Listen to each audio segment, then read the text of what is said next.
Shout out to the NoCal crew in the building. What's up? Let's go. If you're watching the replay, you could always support the channel by sending a super thanks. That's right, a super thanks. That's the heart shape with the $ in it, right below the video. Let's go. Share the video. Share the video, family. Shout out to the NoCal crew in the building. Let's go.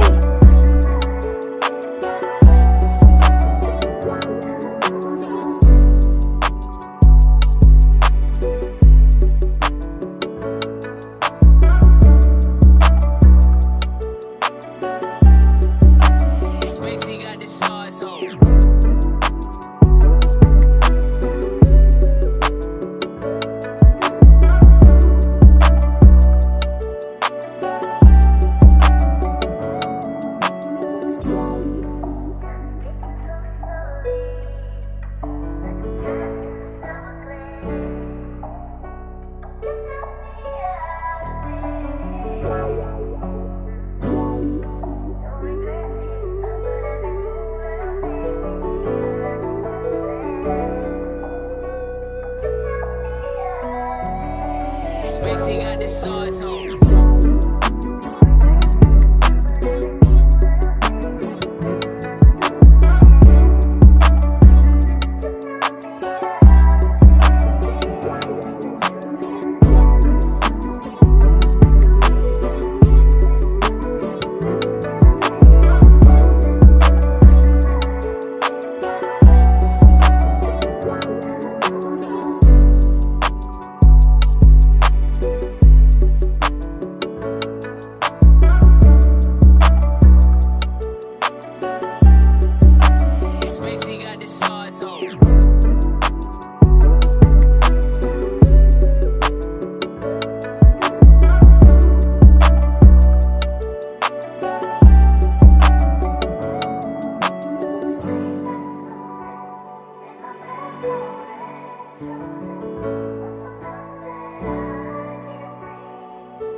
Hey, bruh, I appreciate you, man. Listen, man, go sub to my boy, man. Listen, man, go sub to my boy, No Captivity, man. He's a good dude, man. Video with your boy Freezy. Join in tonight. No Captivity. Only the boss motherfucking bitches fuck with motherfucking Freezy. It's No Captivity. It is.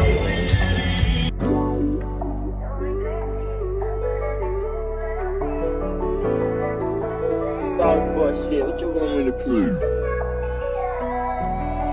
Spacey got the sauce on.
Spacey got the sauce on.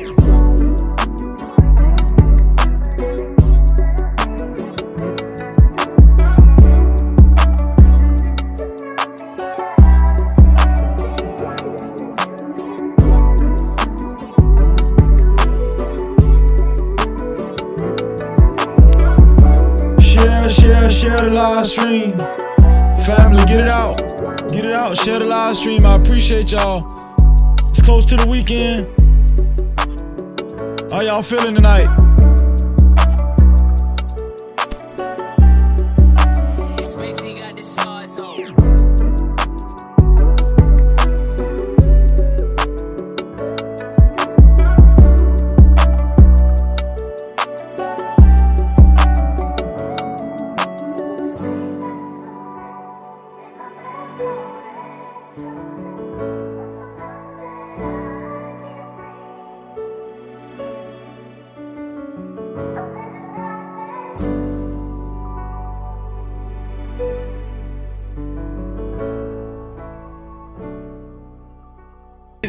with your boy Freezy. Join in tonight. No captivity. Only the boss motherfucking bitches fuck with motherfucking Freezy. No captivity. Get into it.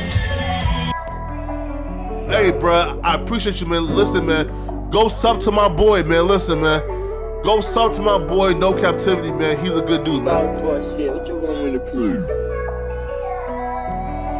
Spacey got the sauce on.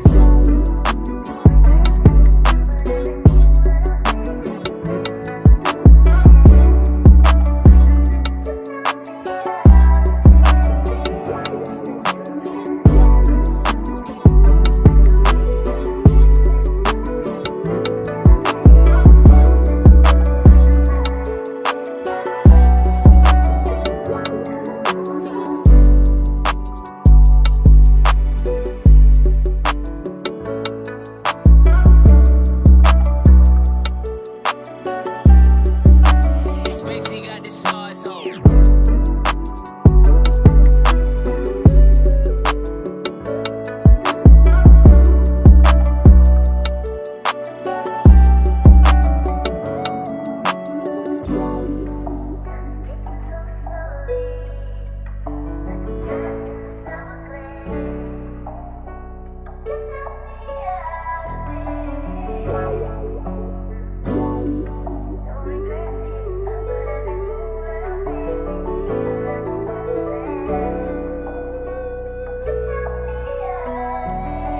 Spacey got the sauce on.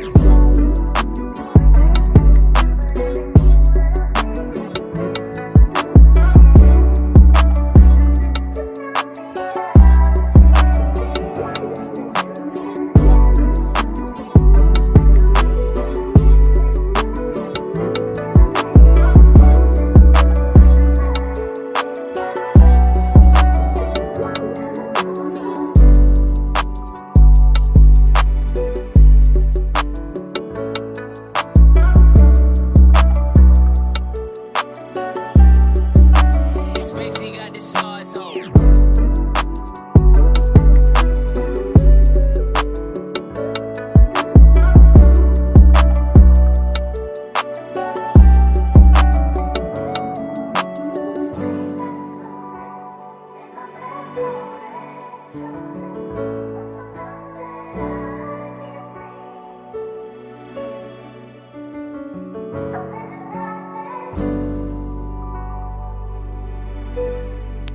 Just over a minute before showtime. Y'all share the video out. Shout out to the NoCal crew settling in. Y'all already know what time it is. You know what it is.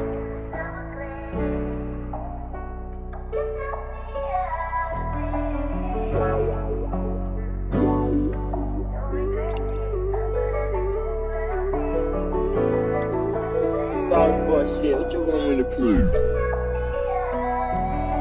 Spacey got the sauce on.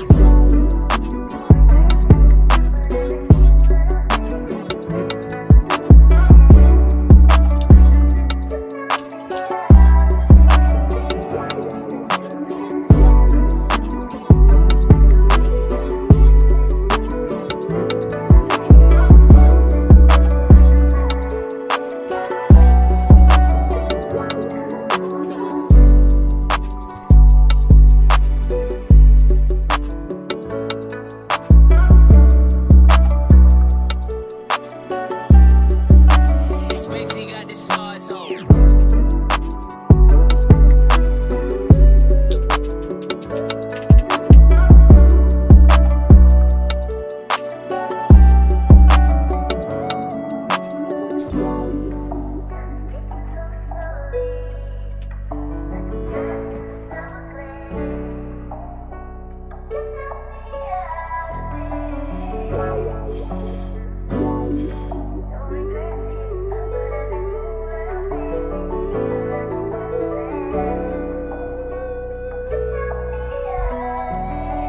Spacey got the sauce on.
Times in our life, You got time to sing on it. You sing. we all have pain. So then you gonna sing. We all have sorrow. Then I look at Wayne and I know that he will be ugly tomorrow. Lean on me when you're my cousin and I'll be your friend. I help you carry on, for it won't be long till I'm gonna need my cousin to care.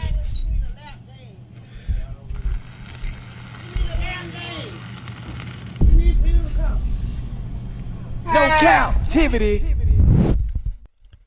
Freezy.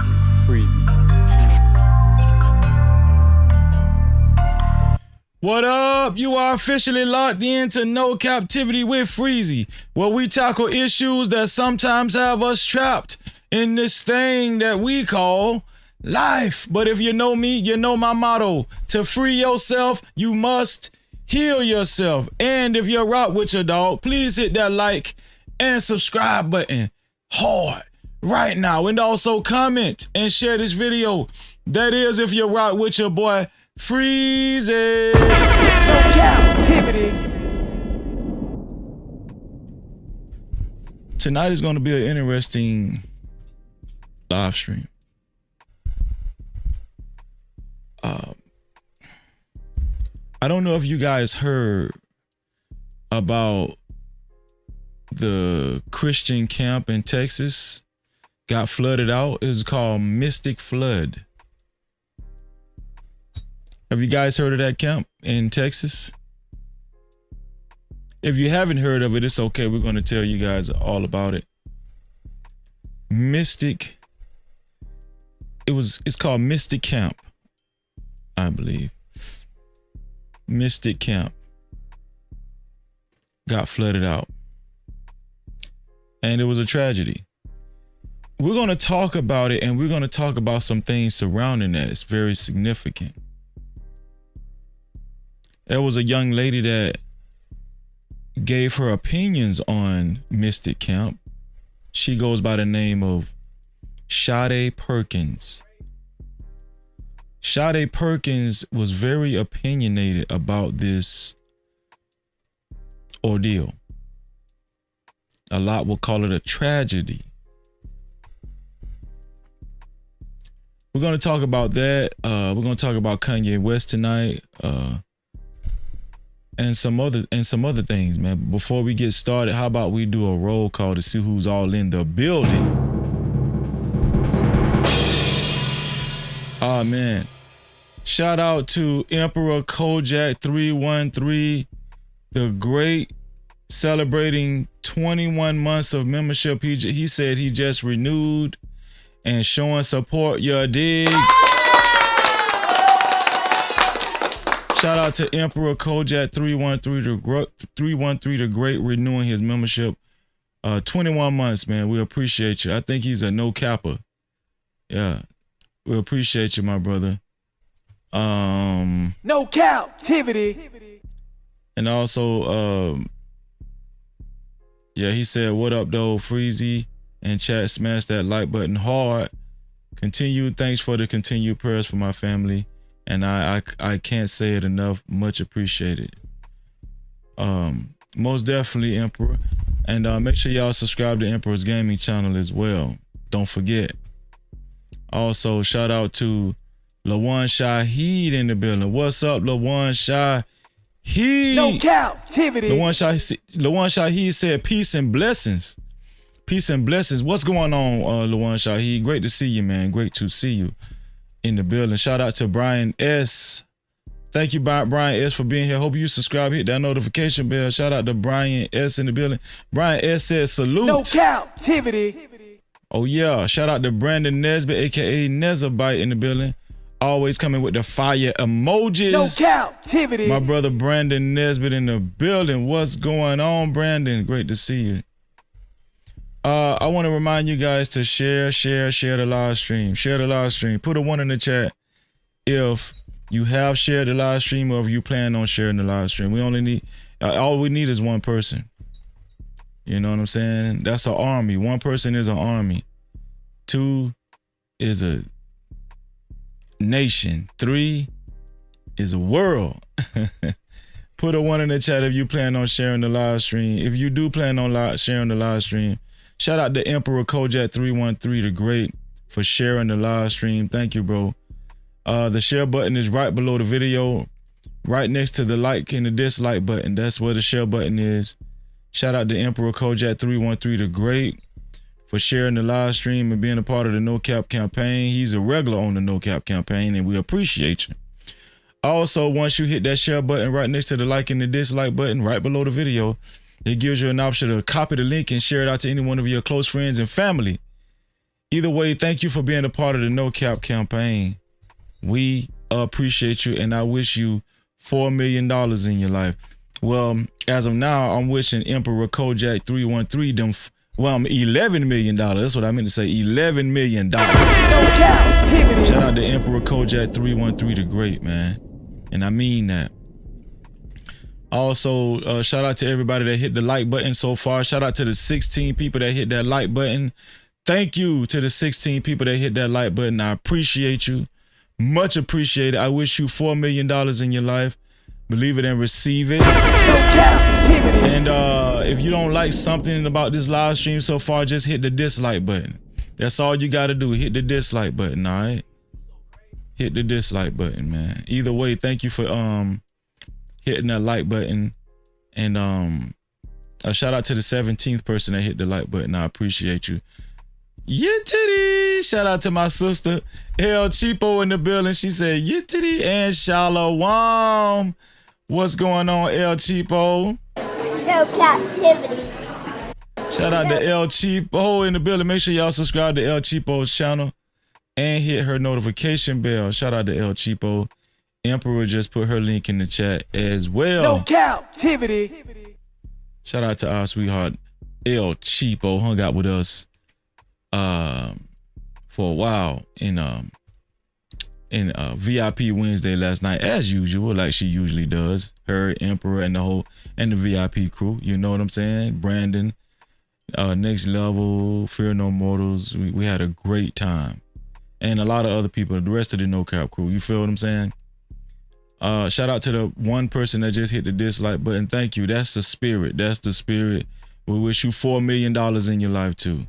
Also, to support this channel and to support stories of this magnitude, especially if you would like your comments read and highlighted, or if you would like your voices to be heard from the chat, you can either leave a super cap, aka super chat. That's the rectangle box with that's the rectangle box with the $ in the middle of it, right where you type your chat at. That's the super cap. Or you can leave a cash cap to $ Freezy No Cap. That's $ Freezy No Cap. Who's gonna be the first one to leave a super cap, and who's gonna be the first one to leave a cash cap? Also, if you're feeling a little, if you just feeling a little risky, you know, you could, not risky, that's the bad word, but shout out to, yeah. If you're feeling a little frisky, that's the word I was looking for. If you're feeling a little frisky, you can leave a PayPal at No Cap-tivity with Freeze. That's No Cap-tivity with Freeze. Without the Y. Without the Y. I appreciate you. Thank you. Listen, somebody said, Freeze, how can I become a sponsor of tonight's show? Very easy. Very easy. All it takes is $20. The first one to support the channel with $20, you will become the initial sponsor of tonight's show. And whoever will be the initial sponsor of tonight's show, your name will appear on the legendary sponsorship board that's flashing below. Your name will appear on the legendary sponsorship board that's flashing below. Who will it be? Who will be the initial sponsor of tonight's show? Whoever it will be, we appreciate you, man.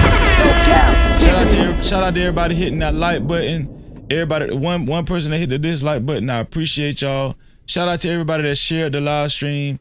Shout out to my sister, Shiesty Bomb in the building. She said, hey, Freezy, sending a lot of love. Sending a lot of love. No Cap-tivity. Shout out to Shiesty Bomb. Y'all, listen, tonight's live stream is going to be really good. Really good. Now, we touched on it a little bit before. We touched on it a little bit before, but we're definitely going to touch on it tonight in full, right? Definitely. So, like I said before, y'all heard about this Camp Mystic. I think it was called Mystic Camp. It was an all-white Christian camp, we found out. And this young lady who just did an interview on Willie D's channel. We're gonna go over this interview. She just did an interview on Willie D's channel. Very controversial statements this young lady made. We're gonna go over it. They're trying to counsel her. They're trying to get her up out of there. And we're gonna let y'all know why. Okay. Before we do that, I got a couple of things I wanted to go over with y'all before we touched on that. Right? Let's see. Let's go over here to the other screen.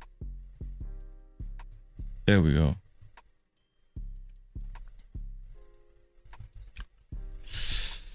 So let's move through this pretty fast tonight. We're gonna move through this pretty fast, man.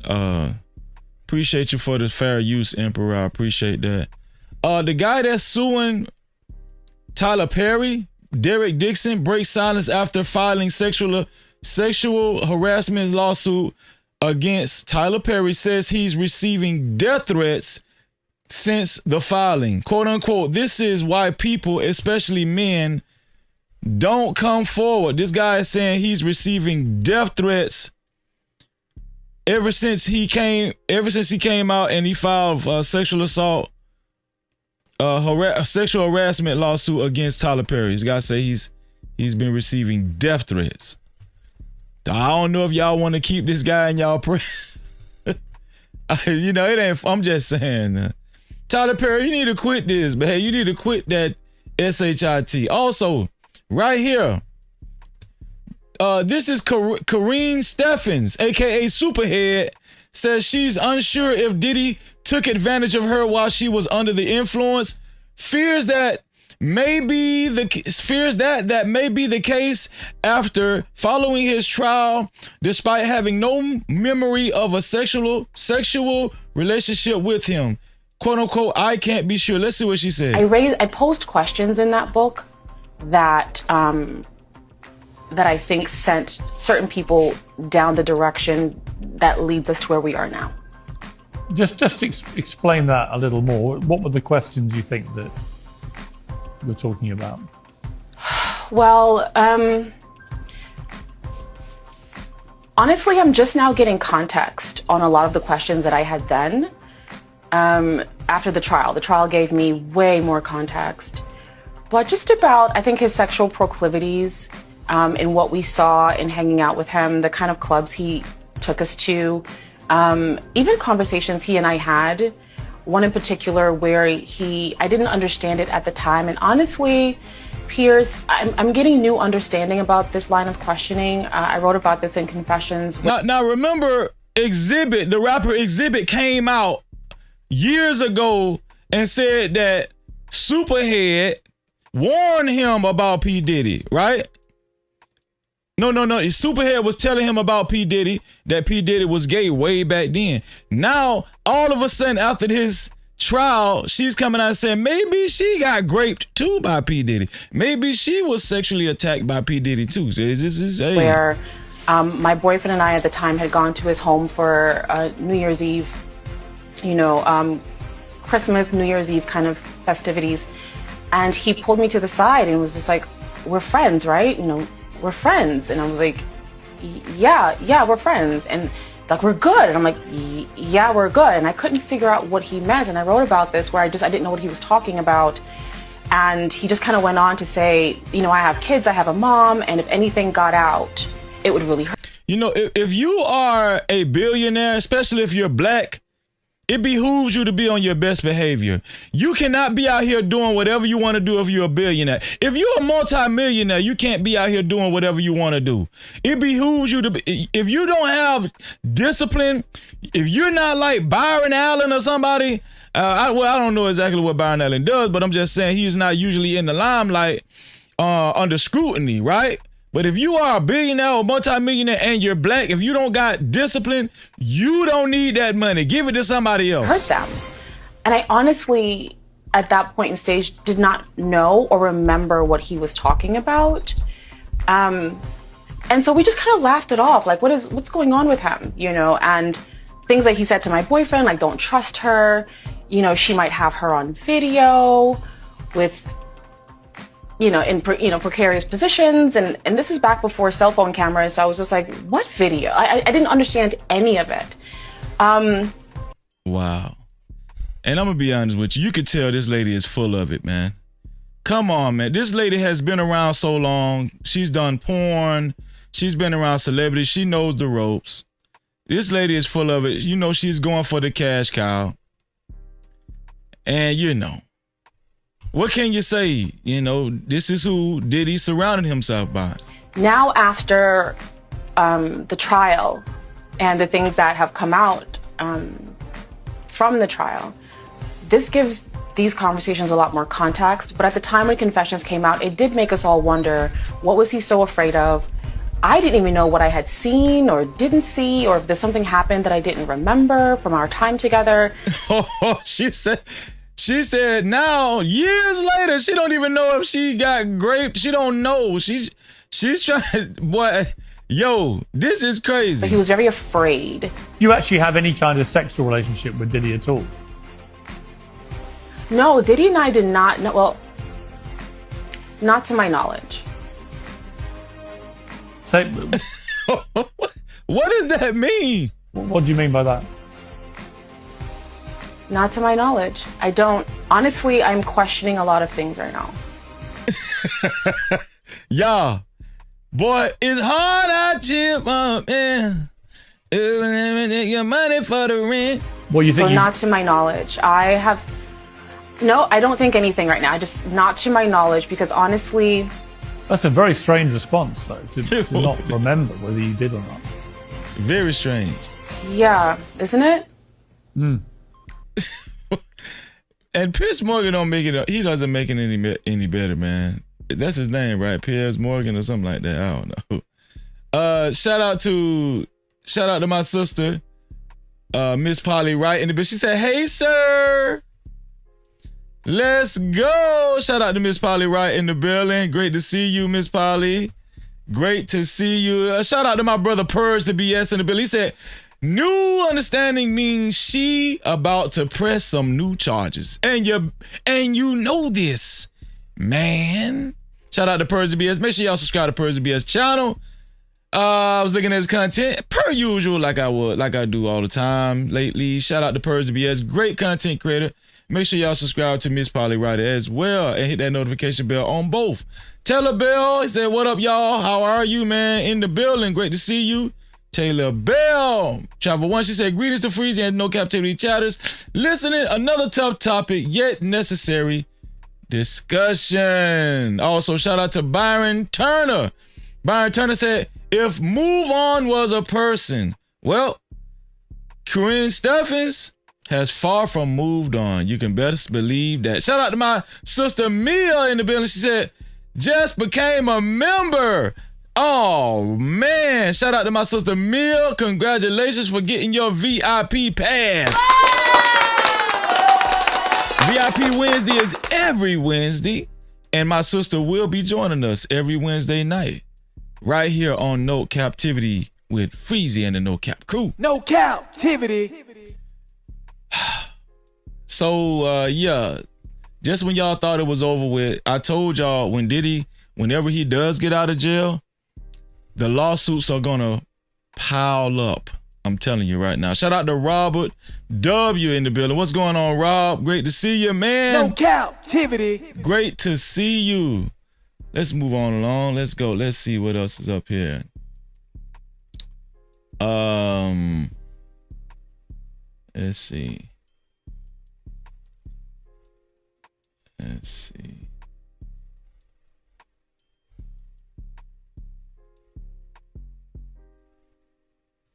Speaking of Diddy and Pierce Morgan, right? Tony Busby, the famed lawyer who had took out lawsuits, who had over 100 and some odd clients that took out lawsuits against Jay-Z and Diddy, was on Pierce Morgan, right along with DJ Vlad. DJ Vlad was up there too, and it got kind of heated, to say the least. Why don't y'all check this out? Tony Busby, at the end of the day, like he said, that the feds talked to multiple people that he's representing that were suing, but they decided not to use any of them, which makes me think that there wasn't any real credible, real evidence that they actually did anything wrong in the whole situation. Therefore, there's only two people that were actually used. The only person that was actually, that filed a lawsuit that was used in this case was Cassie. And there's over 100 lawsuits. So what does that say? That says the lawsuits are all nonsense. Wrong. You know, I listened to you. And some of which of your clients was used in this case? Let's be clear about something. Which of your clients was used in this case? Hey, listen very carefully. If the alleged assault happened in LA, there was nobody flown in, there was nobody coerced and trafficked across state lines, they wouldn't use the client, obviously. These cases that we have filed in New York are filed under a New York statute for sexual assault and sexual abuse. That's completely different than transportation for prostitution. Now, Vlad is saying this guy is a scam. He's a fraud lawyer. And all of those clients that he had was just, it was nothing. He was saying that this guy is all about a dollar. He's a scam artist. He's just bringing up frivolous lawsuits to try to get money. And Vlad is calling him out in a very, very hostile way, might I add, right? Tony Busby is defending himself and saying, you don't know what the hell you're talking about, DJ Vlad. None of these clients' cases were, it qualified for transportation to prostitution. None of them qualified for sexual, what is it called? Sex trafficking. That's what Tony Busby is saying. So Tony Busby is saying that Vlad is calling him a fraud. Or for sexual trafficking, and certainly has nothing to do with RICO. So you just made this grand conclusion that, the U.S. attorney talked to a few of these folks and decided they had no credibility. You are flat out wrong in that respect. Because none of them were used. None of them were used. How am I wrong if none of them were used? Decided is that there was nothing that happened across state lines, and there was no sexual trafficking, which is what the case was all about. So it has nothing to do with whether these people were credible or not. Their case is a civil case alleging state law claims of assault after being drugged. That was not the case that was brought by the U.S. attorney. And frankly, that's not a case that could be brought by the U.S. attorney, and which is the point your own that client accused Jay-Z and Diddy of raping her when she was 13, and we all saw it was all nonsense. It was absolutely false. It was absolutely false. She said Good Charlotte was there. They weren't there. She was 13 you're like the mailman. You're like the mailman. It was all nonsense. So we know why Vlad is going hard against Tony Busby, right? Because he's a celebrity too, and this could happen to him. I don't think it's more so about Jay-Z or Diddy. I think it's about, he's trying to call out Tony Busby because this could potentially happen to him too. Jay-Z sued you over that. Come on. Like you have a long history, not credible. Give you a little bit of information. A long history. Make all these broad. A long history. You don't even know what you're talking about. Have you won a single lawsuit with any of these people you've represented? A single lawsuit. Literally 30 days ago for $640 million, pal. So don't be. 30 days ago, Tony Busby said he won a lawsuit for $630 million. Come on, man. Damn. Tell me about winning lawsuits. More lawsuits than any lawyer in the United States. So I don't hear with Jay-Z. How many lawsuits have you won against Diddy and Jay-Z? How many lawsuits have you won against Diddy and Jay-Z? None have went to trial yet, knucklehead. Think about it. They don't just you file a case, go to trial. Wait and see. You won nothing. Okay. Let me just jump. All right. Look, You're a knucklehead. the reality is we're going to find out, right? We're going to find out, Vlad. We're going to find out, Vlad, whether any of these civil cases do end up. None of them will be won. Maybe one or two will be settled because of their headaches. Okay, well, there are over 100 people. The one thing I do think is Tony. So DJ Vlad does have a point. Like over 100 and some odd clients, Tony Busby racked up against Jay-Z, P. Diddy. None of them turned out to be anything. And none of them, Vlad is saying that none of these clients of Tony Busby's that took out lawsuits actually was even approved to testify in court against Diddy. So DJ Vlad is saying all of these clients that Tony Busby has, these so-called clients, they're just nothing, you know. So, but I think that Vlad is going hard, not for Diddy or not for Jay-Z. I think he's going hard about this subject matter because, you know, he's a celebrity too. He's in the hip hop industry and he could be one of the victors. He could be a victim of Tony Busby later on down the line. So especially after this, right? DJ Vlad better be careful. He better be careful moving forward. That's Tony all Busby, I want to say. at the end of the day, like he said, that the feds talked to multiple people that he's representing that were suing, but they decided not to use any of them. Damn, okay. All right, Vlad. Which makes me think that there wasn't any real credible, real evidence. Okay. Shout out to Studio Mansion in the building. What's going on, Studio Mansion? Great to see you, Studio Mansion. Great to see you. Oh, man. Do y'all remember Gary Coleman? Y'all remember Gary Coleman, the midget Gary Coleman that played on... What was that show that Gary Coleman played on? Does anybody remember... What was the name of that show Gary Coleman played on back in the day? Somebody put it in the chat. Gary Coleman. Well, this is Gary Coleman's widow. She failed a lot. Different Strokes. Thank you. Different Strokes. Yeah. No, I don't think it's Silver Spoons, Purrs the BS. I think that was the other one. Different Strokes, yeah. Thank y'all.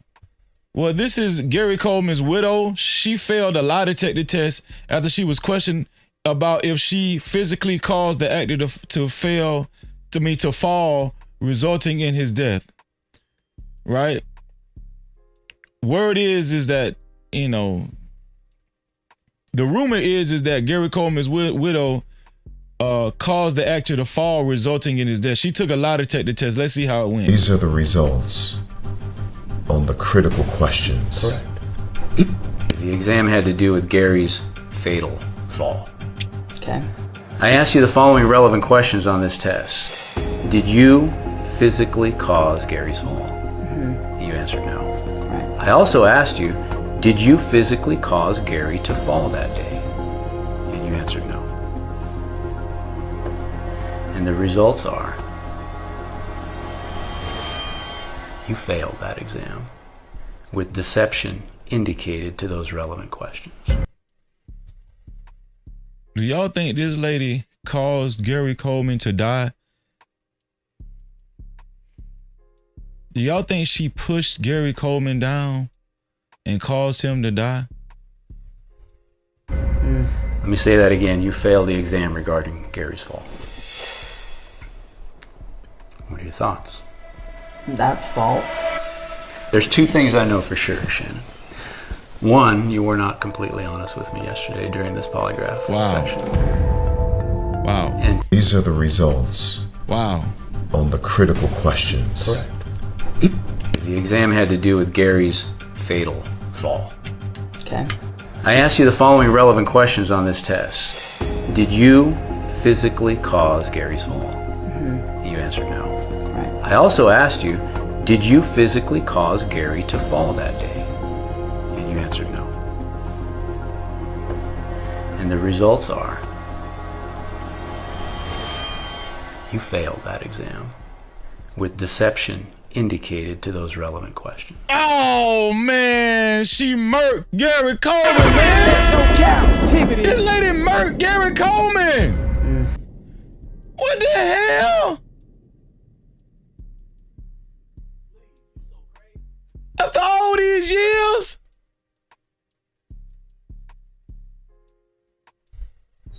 They need to open up an investigation. Is Gary Coleman's parents still live? Somebody need to open up an investigation. The hell going on?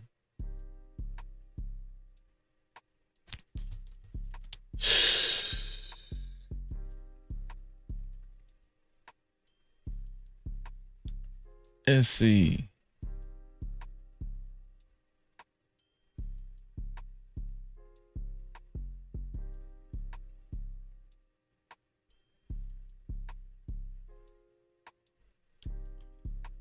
Okay, let's look at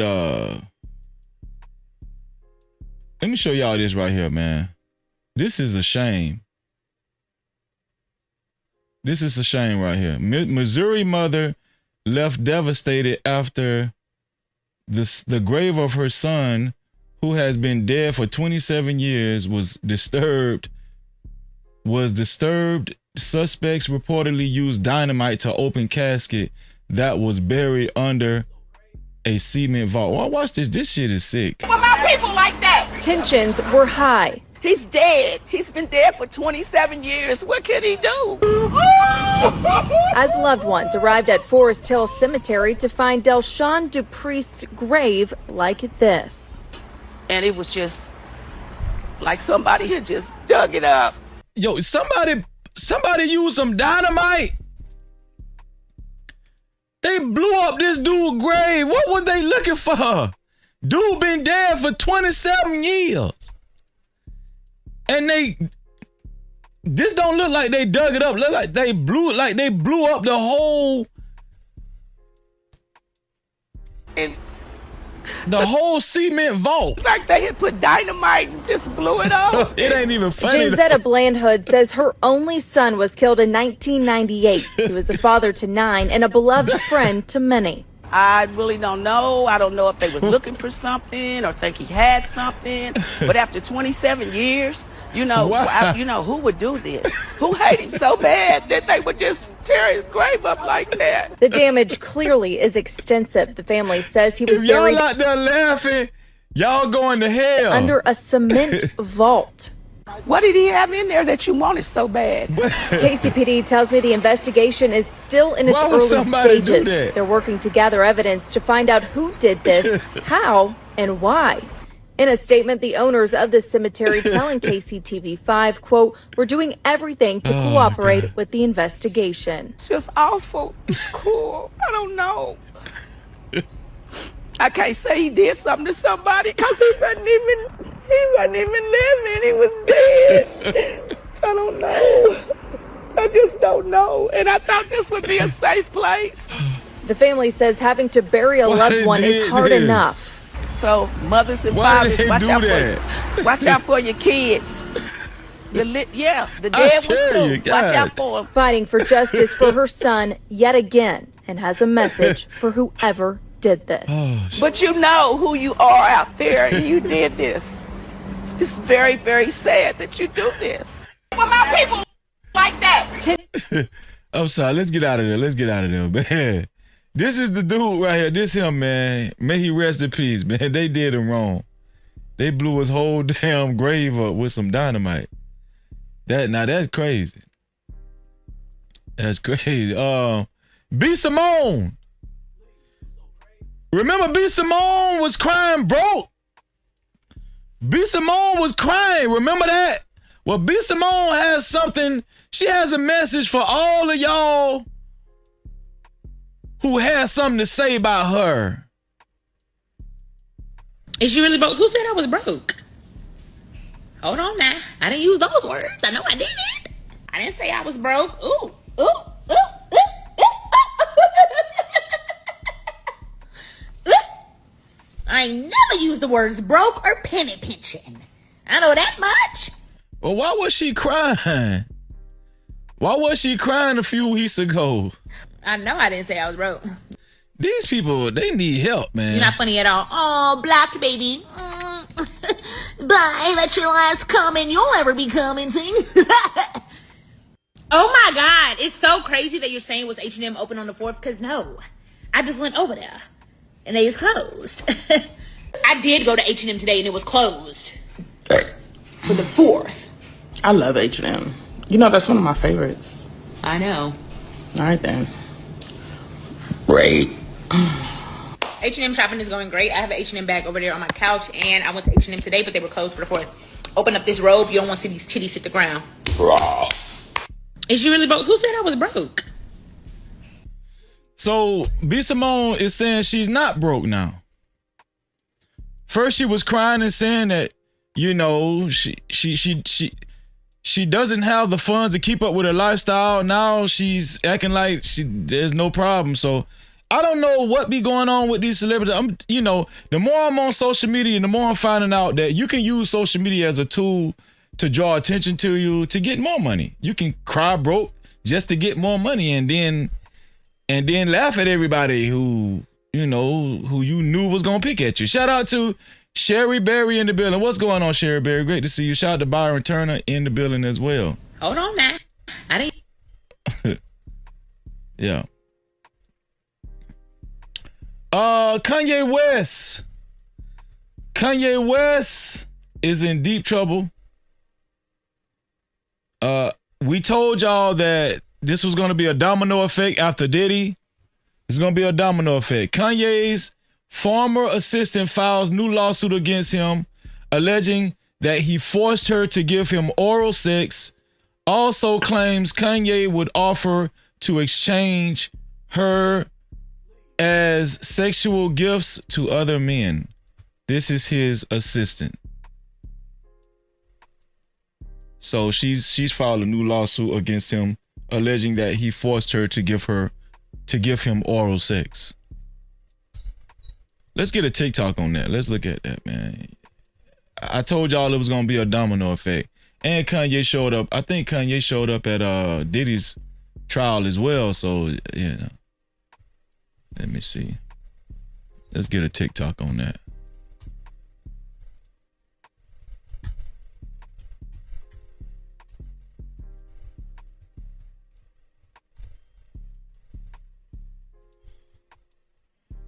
Here we go.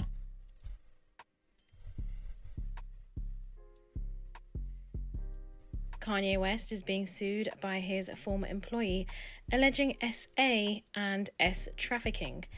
Let's get into more details.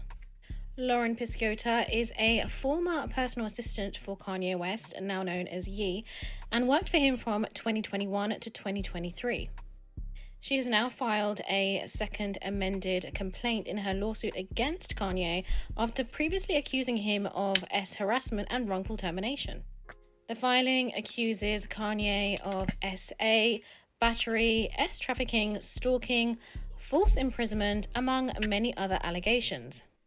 A legal representative for Ye previously said that Piscota was terminated for being unqualified, demanding unreasonable sums of money, including a $4 million annual salary, and numerous documented incidents of her lascivious and unhinged conduct. The representative also said her allegations were baseless and accused her of blackmail and extortion. But let's take a look at this latest filing, and in it says that Ye subjected Ms. Piscota to obscene comments about her body, demanded she wear tight-fitting clothes, G her on a regular basis, forced her to... Doesn't this sound like Kanye West? Hey, listen, if you're gonna work for me, you need to wear tight clothes. This Ye, huh? If you're gonna work for me... to watch Ye perform S acts with other women, sent her S explicit pictures and demanded she do the same, repeatedly demanded that she join his S encounters, which she refused. I mean, and he does the same thing with his wife, right? I'm not saying Kanye is guilty of this. I'm just saying he fixed the description. The complaint alleges that on one occasion, Ye attempted to penetrate Miss Pisciotta using his fingers while on another, he raped her, without her consent. Whoa. The filing accuses Ye of forcibly kissing Pisciotta on the mouth, forcibly touching her intimate area, and forcibly grabbing her by the throat. He also allegedly offered someone the opportunity to be intimate with her in exchange for allowing Ye to be intimate with that person's significant other. The complaint also additionally accuses Ye of trafficking, alleging that he made fraudulent promises of career advancement in exchange for acquiescence to his intimate contact and used force and coercion to obtain compliance with his intimate demands. The filing says that in 2023, he fired her after multiple failed attempts at coercing her to engage in intimate acts. Pisciotta's earlier filing alleged that Ye gave her substances and essayed her during a studio session that he co-hosted with Diddy. So the woman is accusing Kanye West of drugging her and raping her. And she's going for money. She's going for a lawsuit. One thing I always criticize, one of my criticisms is why do they always going for the money? Why don't they ever try to prosecute these guys? She also alleges that Ye once forced his way into her hotel room and attempted to forcefully thrust his naked body onto an intimate area into her face, and in another instance locked her in a room and also did some things with himself. This latest filing also claims that after she filed her original complaint, Kanye hired an individual to swat her by sending emergency services to her under false pretenses. The filing says within approximately 1 week of filing her original summons and complaint in this action, she was bombarded with unwanted, harassing, and alarming visits from law enforcement and government agencies who claimed to be investigating various reports such as child abuse and searched her home and personal effects. As always, let me know what you think in the comments below. Well,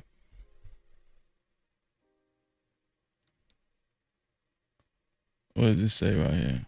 Kanye West is now being sued for SA and You've probably heard Kanye West is now being sued for SA and trafficking by his former assistant. So let's break it all down. I'm an attorney and I read what happened, so you don't have to. Lauren, a former assistant at Kanye's West Yeezy Okay, so this is an attorney speaking on it. brand, has officially expanded her civil lawsuit, now adding claims of SA and trafficking to her earlier allegations of harassment and wrongful termination. Kanye West has not yet responded publicly to the updated accusations. According to the newly filed complaint, Lauren describes several disturbing incidents that allegedly occurred while working for Kanye, including a business trip to San Francisco where she says that he kissed her without consent and made explicit comments towards her. Later, during a writing session in Kanye's hotel suite, she claims that he pleasured himself in front of her and made other unwanted physical advances. In another alleged incident, Lauren says that Kanye... See, when they just take out civil lawsuits for that money, I question their intentions, right? But at the same time, what's being described, it does sound like some crazy stuff Kanye would do. Oh, though. Kanye forced his way into her hotel room, demanded access to her shower, and then essayed her. Most serious news. Now, as far as essayed her, I'm not going to speak on that because, yeah, I'm not going to speak on that. We seen what happened with Shannon Sharp. He got targeted for his money, even though he was stupid. He got targeted for his money. The same thing could be going on with Kanye West. I always question, why do they always go for the civil lawsuit? If you got raped, why don't you go to the authorities? Lauren alleges that Kanye offered her as a sexual gift to another person, suggesting it was in exchange for sexual access as a favor. At this stage, no criminal charges have been filed, and none of Lauren's claims have been ruled on in court. However, the story is still developing. So make sure to come back for updates and let me know if you have any comments or questions down below. Well, yep, that's what's going on with Kanye West, y'all. Kanye West he just adopted an uphill battle with this young lady right here, his former assistant. She's suing him for what was that again? She said that he forced her to give him oral sex along with other allegations. He drugged her. Kanye West drugged her. Was trying to force her to have sex with his colleagues and all. Do you think she's going to get some money? Do y'all think that Kanye West is going to settle out of court? What do y'all think? And I'm going to be honest with y'all. Mostly all of Kanye West's, the women around him, for some reason, they look similar, don't they? I'm talking about Kim Kardashian. What's the lady he's with now? Bianca something Bianca. I forgot her name. Kanye West. What is Kanye West's wife name? Bianca Sensory. Yeah. Bianca's and this young lady right here, his former assistant. Don't they look similar? So Kanye West is he's adopted an uphill battle, and we'll see if he settles out of court if he wants to fight this one here. Right? We'll see. Before we go to the main topic, right? Because I want to keep y'all right here. Do y'all remember Megan Good's former husband, the preacher Devin Franklin? Do y'all remember Devin Franklin? He's a minister. He's a preacher. I think he's a minister of a mega church. Devin Franklin. Yeah, that Devin Franklin used to be married to Megan Good, the preacher. Y'all remember him, right? Could somebody tell me why he took on a role in a Tyler Perry movie or series as a DL character, a down low character? Can somebody please tell me why he took this role? Y'all, I don't know which way is right, which way is left nowadays. This is a minister, a preacher. He took a role as a down low character in Tyler Perry's, it's called Divorced Sisters. That's what it's called, Divorced Sisters. So if y'all want to see Devin Franklin in a Tyler Perry movie or series, it's in Divorced Sisters. Here we go. You don't. You don't. Hey. I think that's Latoya Luckett, used to formerly of Destiny's Child. That's yelling at him. Let me. Here we go. I do love you. You care more about what everybody else says and thinks. You can't even see me right now. I see you. No. You're concerned about everything else, but what I'm telling you. You see, everybody with me, y'all. You're not even concerned. What are you talking about? Just get it. Just get it. Are you in the car, babe? Can you talk? Are you in a car, babe? Yo, I'm done, man. I mean, how can you take these guys serious, man? Like it's one preacher after another. It never ceases to amaze us, man. This guy's supposed to be representing the Most High God, and he took a role as a down low man in a Tyler Perry movie.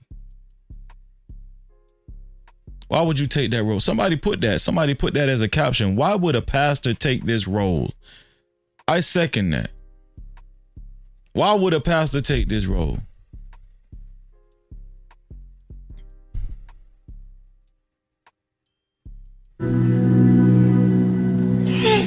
At this point, it's regular. We see this far too much at this point. It's regular now. It's just these church pastors, these mega church pastors, they willing to do anything for some damn money. What? Love me? You don't. You don't. Hey. See, I do love you. You care more about what everybody else says and thinks. At this point, it's common now. You can't even see me right now. I see you. No. You're concerned about everything else, but what I'm telling you.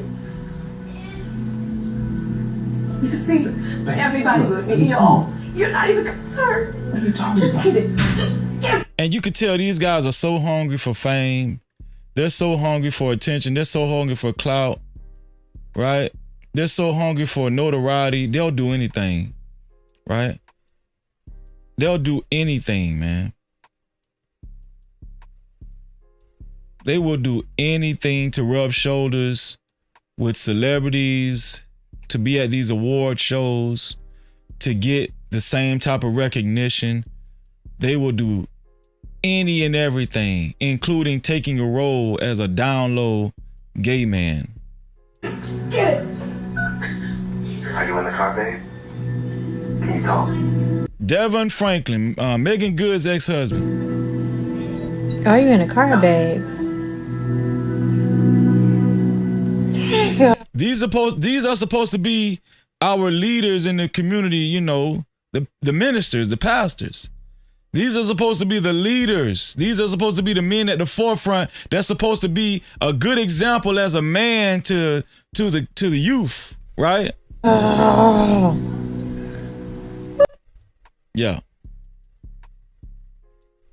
What does it say? I was tuned in to Divorce Sisters until they introduced Devin Franklin's character as a possible DL brother. I'm so sick of this SHIT, and I don't understand how he's even comfortable playing that role. Somebody said, in the beginning, I was thinking this seems like a DL situation, but I'll let me give Devin Franklin the benefit of the doubt because he used to be a preacher. Sir, why are you comfortable playing this role? Hopefully there is a plot twist, but this is Tyler Perry, Divorce Sisters.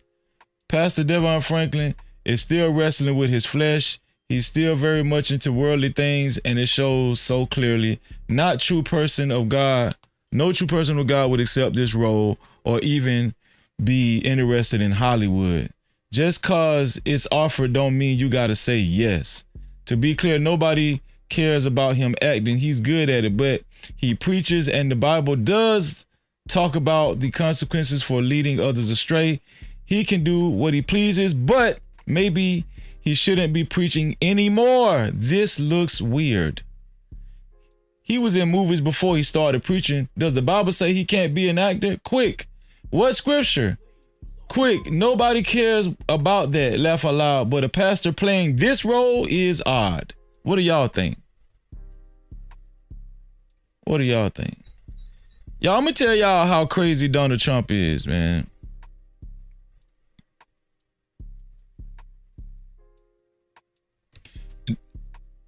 This Liberian president, he was I think he was at the White House, and he was chopping it up with President Trump.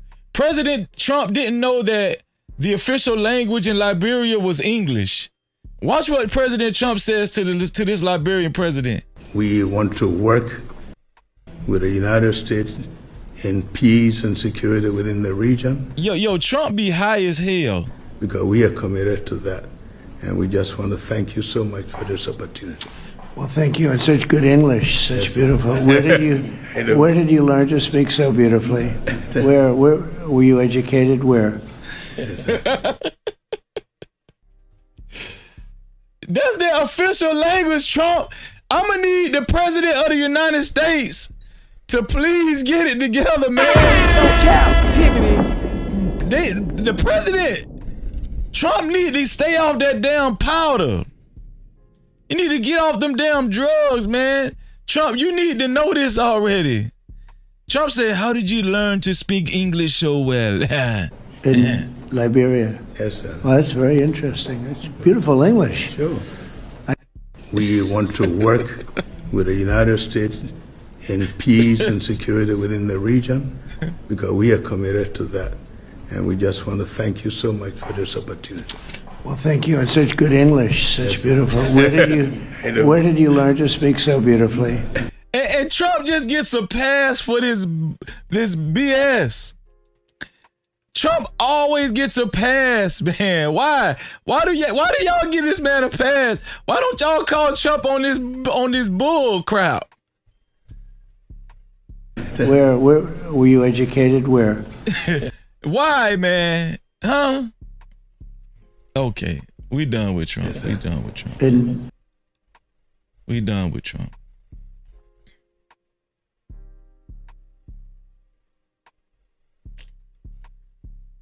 So Let's go to the main topic, y'all, because I said I wasn't going to keep y'all long tonight. Let's go to the main topic.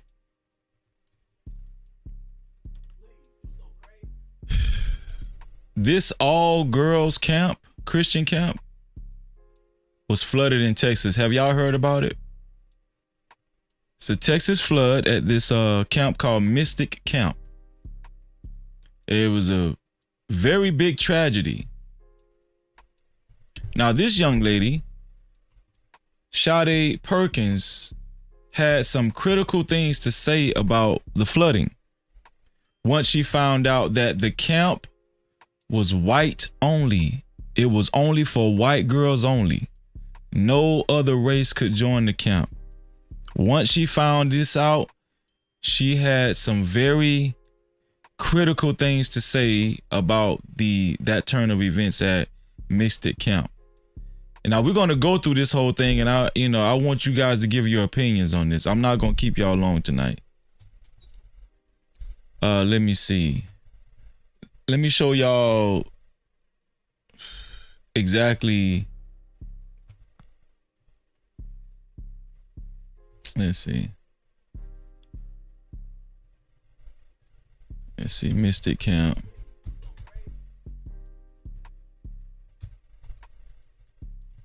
Let's see if I can find the initial.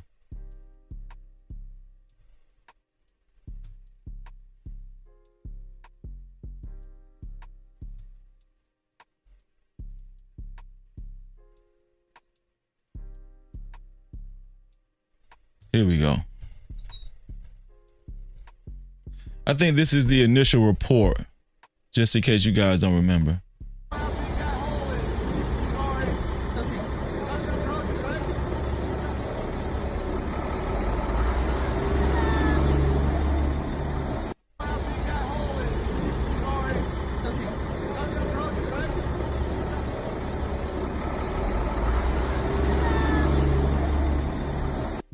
So that was some of the flooding. Rescue girls from Camp Mystic sing on bus during evacuation. So these are some of the girls that was rescued in Cary, Texas.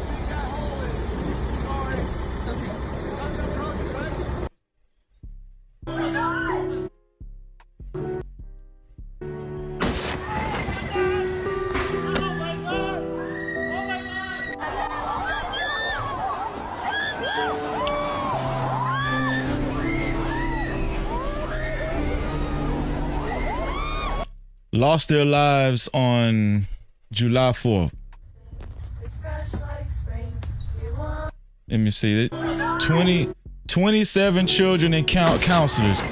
27 children and counselors lost their lives.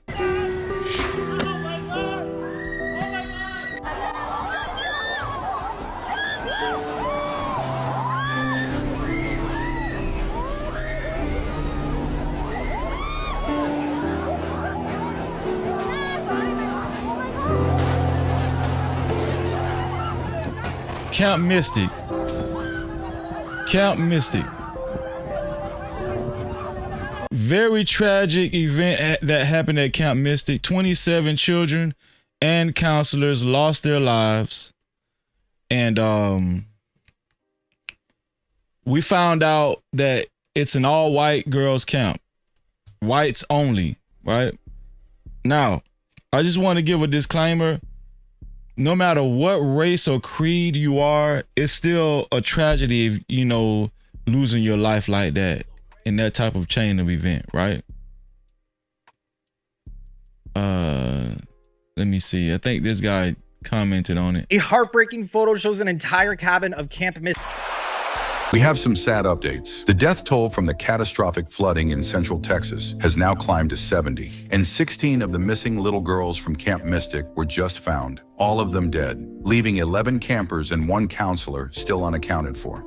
These were kids who should have been enjoying summer by the river. Now it's every parent's worst nightmare.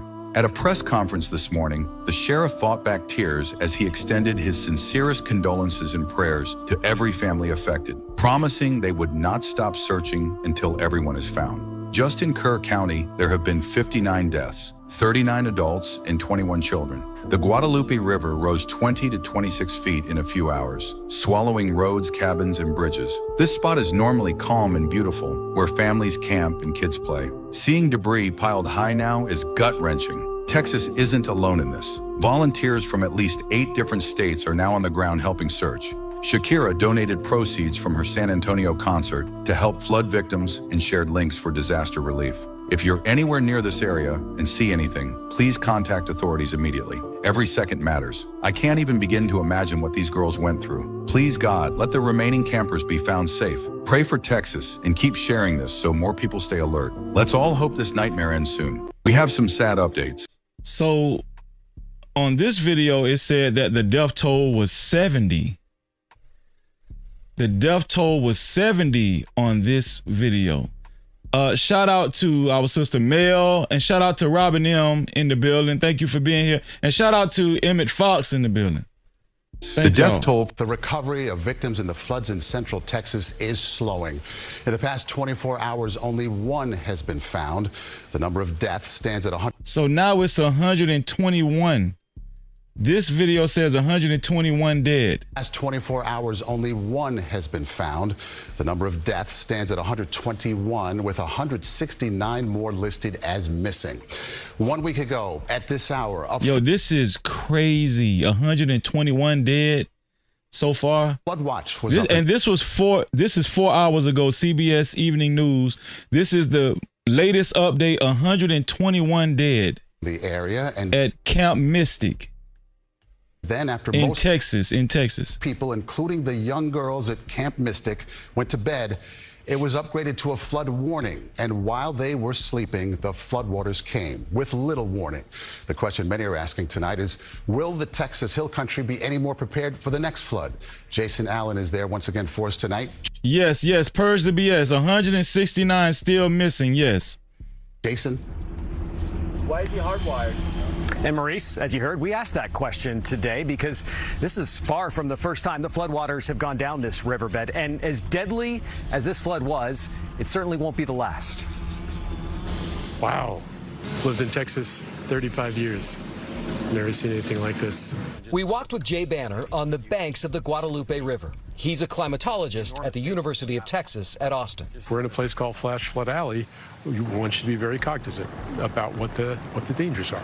Banner explained how torrential rains and hard soils make building here so dangerous. The warm, moist air masses rising due to the topography of the steep walled valleys, funneling this water very quickly. Is this something that we need to consider changing, where we can build, how close we can actually be to the water?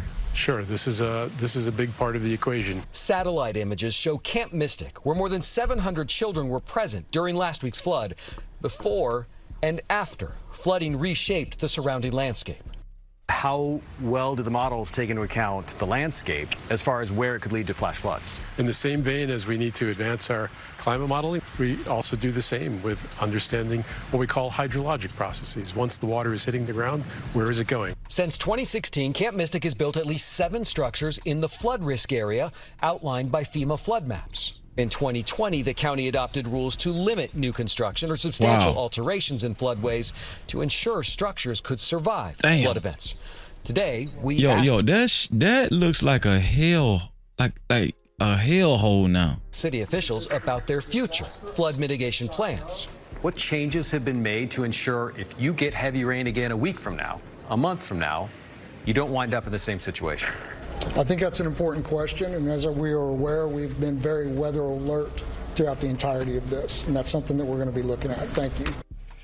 Jason, what are other communities there doing in terms of setting up sirens and warning systems?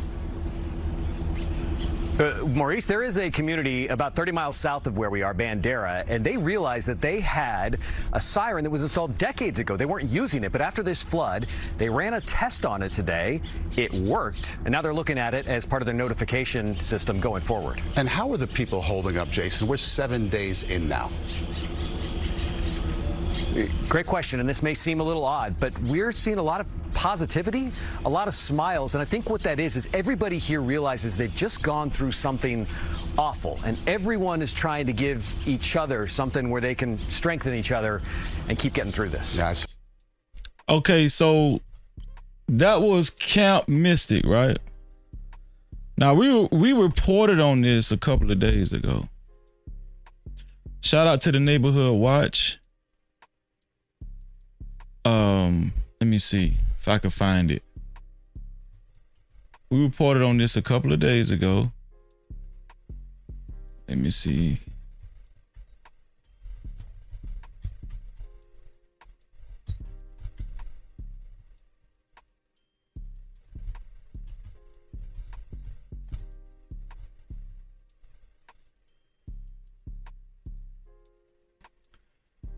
So let me show y'all this.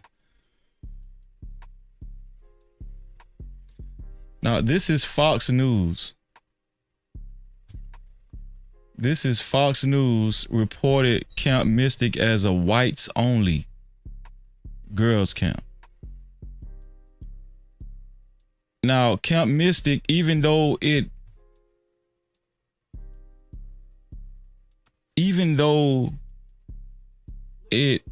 experienced this extreme tragedy, Camp Mystic still came under scrutiny because allegedly it was found out to be a whites only, almost like some Jim Crow type stuff, right? Whites only girls camp. Whites only. Let me show y'all this right here. This is Fox News reported on this. Here we go.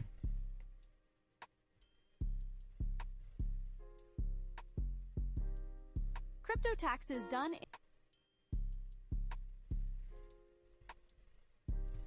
Okay. today. I know I'm probably going to get canceled for this, but Camp Mystic is a whites only girls Christian camp.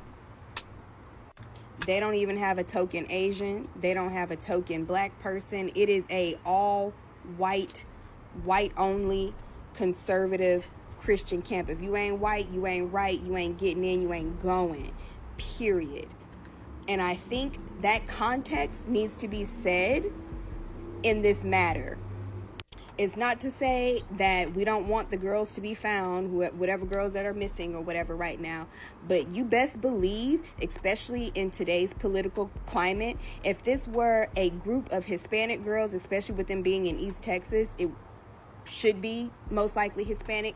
If this were a group of Hispanic girls out there, this would not be getting this type of coverage that they're getting. No one would give a f***. And all these white people, the parents of these little girls, would be saying things like they need to be deported, they shouldn't have been here in the first place, and yada yada yada. So before y'all come at me, So the young lady that's talking, it's her. This is Sadé Perkins. She just appeared on Willie D's podcast earlier today, or I think it was earlier today. This girl has been under scrutiny. She has been heavily criticized for making these comments about Camp Mystic, but she discovered, and she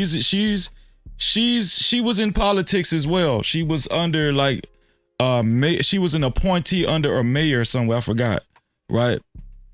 But she found out that this camp was whites only. Here we go. Hold on.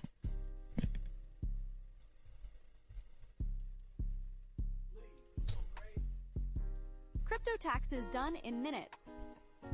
Get your crypto tax forms. Download your crypto tax forms today. It's the biggest bill of its type in history. We've never had anything like that before. Nothing like that they thought would be possible to get passed. And actually, I liked it because we had so much in there that no matter who you are, there was something in that bill that would make your congressman or your senator or your congresswoman, much more importantly, raise their hand and support. President Trump cementing his America First agenda on Independence Day by signing his long-awaited Big Beautiful Bill into law, saying it has something that everybody... Let me exit this page. Reload it. There we go.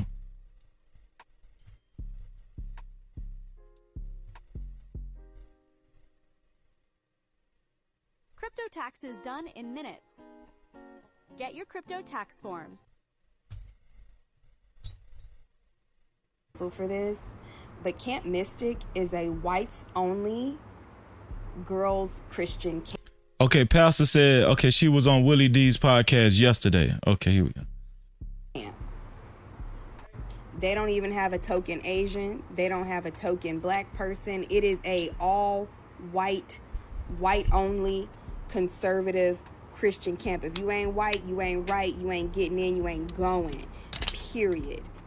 And I think that context needs to be said in this matter. It's not to say that we don't want the girls to be found, whatever girls that are missing or whatever right now, but you best believe, especially in today's political climate, if this were a group of Hispanic girls, especially with them being in East Texas, it should be most likely Hispanic.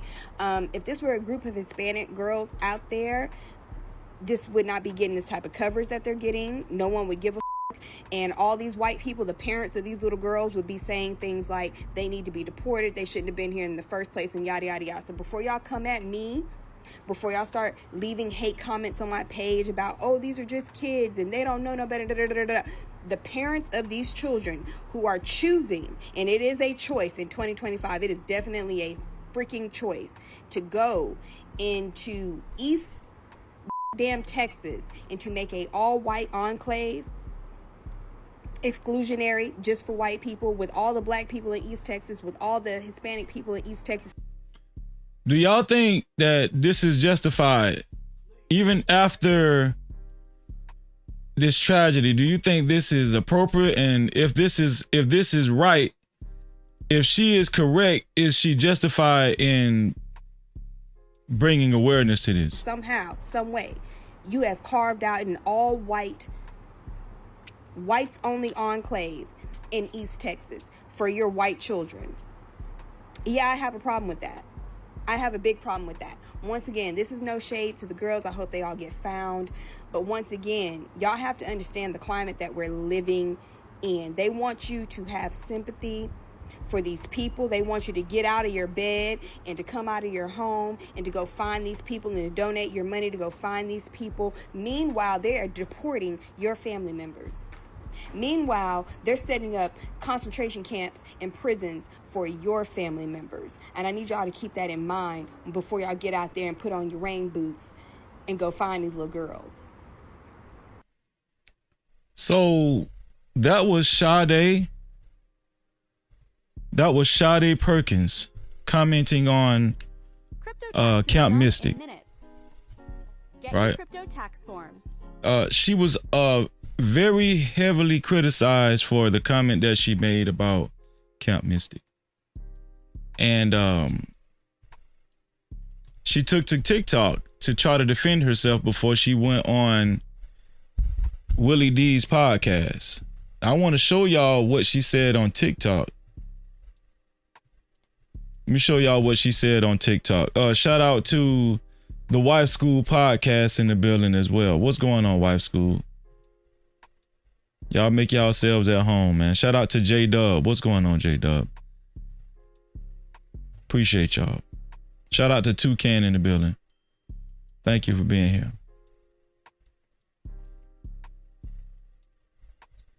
So this is what Sadé Perkins had to say in her defense. Here we go.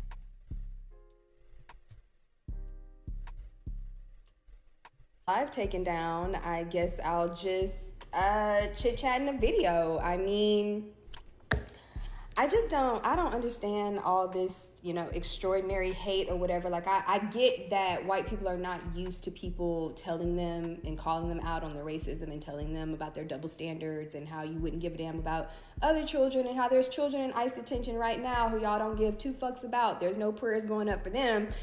But we're supposed to stop the world and stop everything we're doing to go and hunt for these little missing white girls.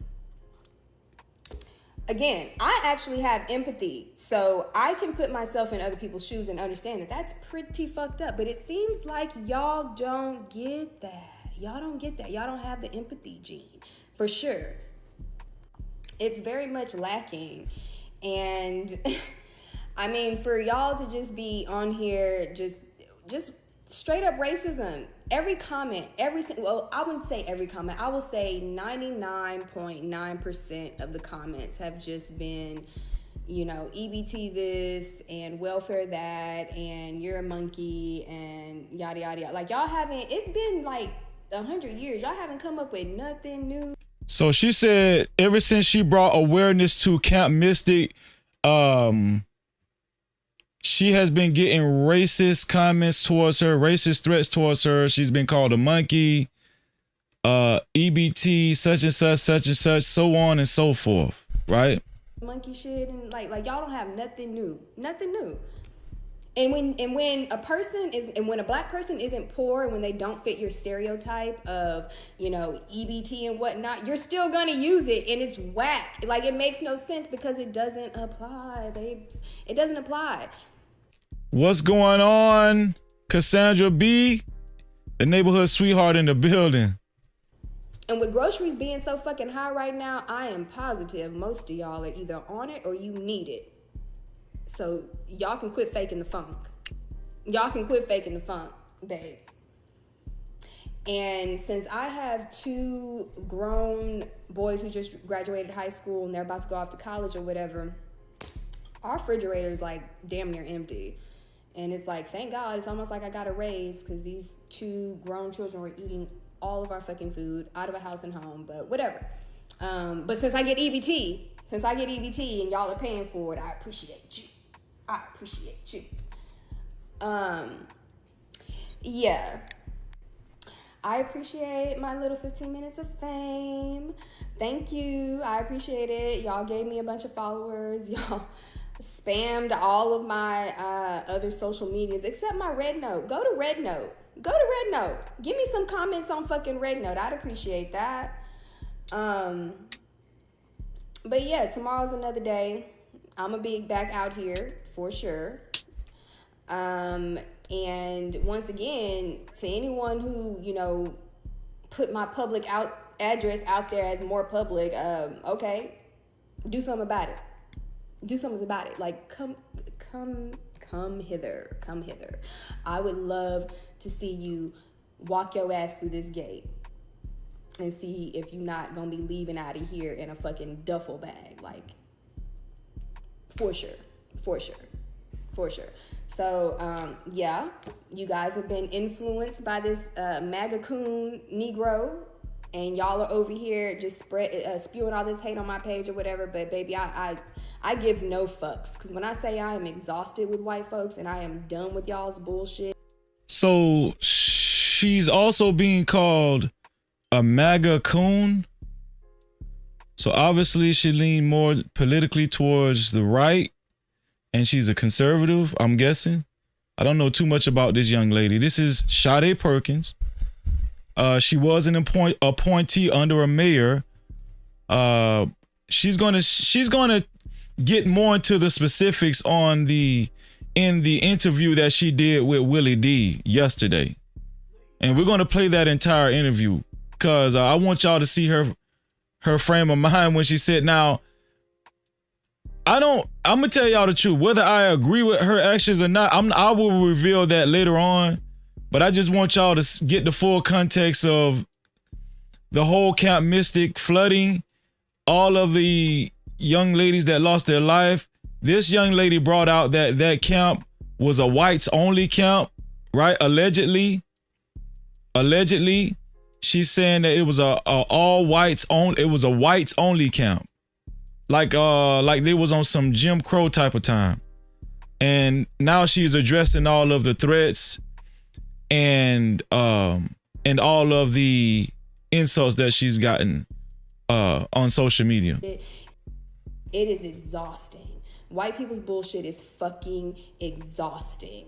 Every fucking day of my life, you motherfuckers give me a goddamn headache. And it is just really annoying. And it's really been 10 times worse since this whole Trump shit has been off the ground. But whatever. Tomorrow's a new day. I will be back.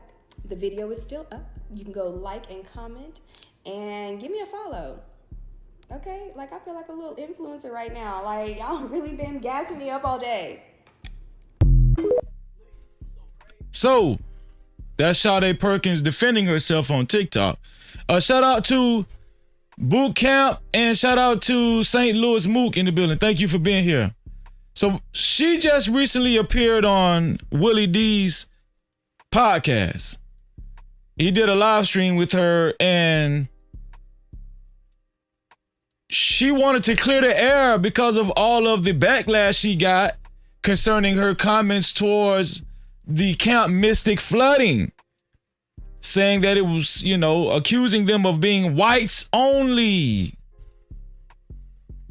We're going to watch this interview and we're going to dissect it to the smallest molecule concerning Camp Mystic. And I want you guys to give me your opinions. I want you guys to give me your opinions. As a matter of fact, before I play that, I'll play this too. She was fired. It says food security board member. That's what she was, a food security board member fired after vile rant mocking little white girls in Texas flood. What do y'all think about this? Second person on my call out list today. So this is Sadé Perkins, and she is a former mayor appointee for the city of Houston, Texas. She made some very racist and hateful comments on a video that she shared of herself to TikTok, and she has received a ton of backlash, and rightfully so. She reportedly said that the Texas all-girls Christian camp called Camp Mystic, where the girls went missing and some were killed due to flooding, she raged at this camp for being white only. This was only hours after the deadly flooding ripped through their facility of the camp, and it has killed at least 5 little girls, and at least 11 more are missing. So we know there's more girls. This must be an older video. We know there's more girls missing that was killed than that. Right? Okay, this is what she said. This is an updated video on Sadé Perkins. Here she goes. Made a video about a random news story, as I often do, and now. Okay, we'll play that after the we're gonna save that one there. Guys, here and there. So let's see. Let's pull up the Willie D video, because I want y'all to see it in full detail. Where's the Willie D video?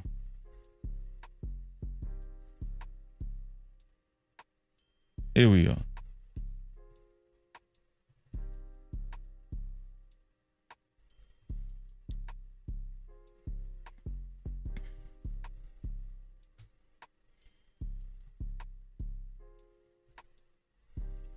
Here we go.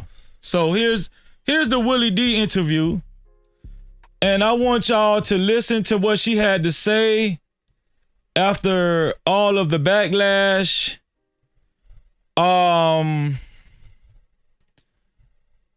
She's going to give her reasoning on why she felt the need to bring out that information as far as Camp Mystic is, you know, as far as Camp Mystic is involved, right? She's going to come on. She went on Willie D's podcast to talk about why she said what she said as far as Camp Mystic is concerned. That's what I was trying to say. So I want y'all to listen closely to Sadé Perkins as she chops it up with Willie D and as she explains herself. Here we go. Willie D Live. What's up, family? If it's your first time checking out the show, let me know what city, what state you're coming in from. If you're outside of the United States, let me know what country you represent. Throw up the flag. Family, I need you to smash up the likes, smash up the likes, smash up the likes. Going right in, fam. Tragic news out of Texas in the wake of the devastating July 4th weekend flash floods in central Texas that have claimed at least 110 lives. There has been enough blame to go around for everybody. Most of those deaths happened in Kerr County, where at least 87 people have died, including 30 children. Former Houston Food Insecurity Board member Sadé Perkins has sparked controversy with her remarks about Camp Mystic, a private Christian summer camp for girls. In a TikTok video, Sadé labeled the camp a whites-only conservative Christian camp, stating, "If you ain't white, you ain't right. You ain't getting in. You ain't going." She further claimed that if the victims were Hispanic or Black, the media and the public response would have been less vigorous, suggesting that no one would give a F, and that parents would be saying they need to be deported. They should have never been there in the first place. Her comments have been widely condemned by Houston Mayor John Whitmire. He called them deeply inappropriate and confirmed that Sadé would not be reappointed to the Food Insecurity Board, the First Unitarian Universalist Church of Houston, where Sadé is affiliated, issued a public apology stating that her views do not reflect the church's core values of love and inclusivity. Furthermore, Sadé's own partner publicly disavowed her comments. Joining me today to address both the specifics of the incident and the broader implications of her views on race, media, and social division is Sadé Perkins. Where we at, Sadé? On. Okay, here we go. Welcome to the show. Hey, thanks for having me on. Hey, straight out the gate. Any regrets? No. No regrets? No, not a single one. Not a single regret. So this is Sadé Perkins about to do the interview with Willie D, and off the dribble, she's saying ain't no regrets. Sadé says she don't give a damn. She does not regret anything. Okay, so you stated that if the victims were Hispanic or Black, the media and the public response would have been less vigorous. Can you elaborate on what led you to the conclusion how you believe that race influenced the coverage of this tragedy? Well, I mean, race is involved with everything, as we know.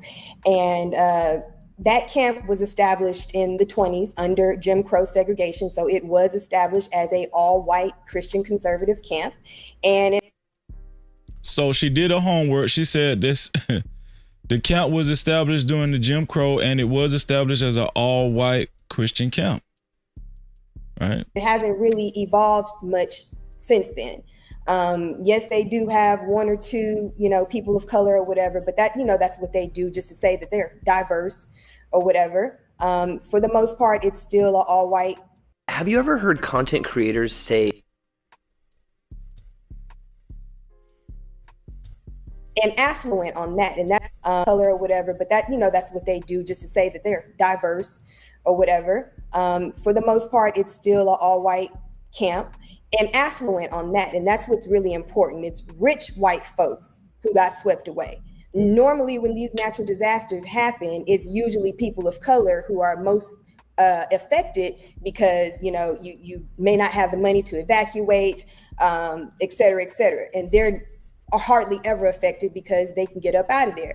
This situation was a catastrophic failure of the government and also the camp itself, all right? Those kids were not allowed to have cell phones, and neither were the camp counselors. Nobody got the alert. So I feel like that's where the blame needs to be. But since these were little white girls that this happened to, their future baby makers, they are really upset about this. Yeah. I covered this story very compassionately, I think, when it first broke. And I did so because I didn't even have time to consider the So I'm seeing some of y'all comments in the chat. Some of y'all are like, she should be ashamed of herself. Some of the comments are saying you agree with her. Put a 1 in the chat if you agree with her. As a matter of fact, let me put a poll up. Let me put a poll up. Let me see.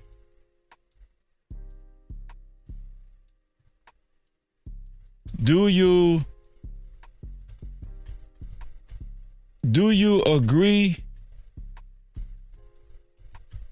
with Sadé Perkins?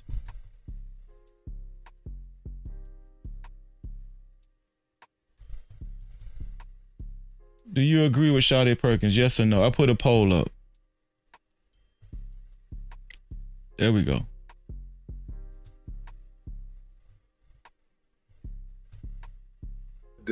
The disparities in media coverage in regards to race or something. I just saw some kids had drowned, and Texas, which is where we are. This is our state.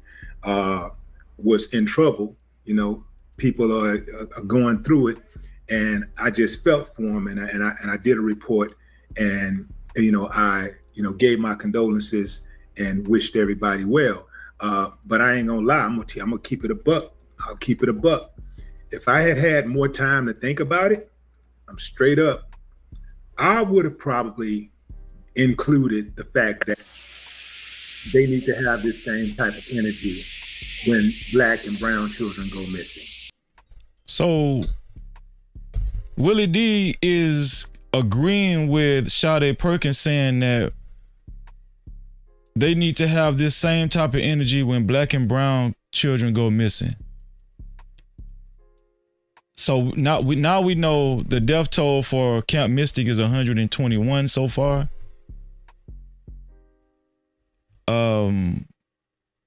But Sadé Perkins shed light that this camp allegedly is all whites, a whites only camp ever since Jim Crow. And I don't know why it's significant that these kids come from affluent families. I wouldn't penalize anybody for being affluent, right? But Willie D is agreeing that when he initially reported on this situation, he would have included that there should be more awareness brought to Black and brown kids, when these type of tragedies happen as well. Do you guys agree with that? Exactly. Yeah. So with that said, race and socioeconomic status does play a significant role in how these tragedies are covered. Is there a way that we can have this type of honest discussion and, address the disparities without being cynical or lacking compassion? Oh yeah, absolutely. I do have compassion, and I said in my original video, even though it was totally overlooked, that I want these girls to be found, and that's not really the focus here. The focus here is more so the. This right here is a gold play button.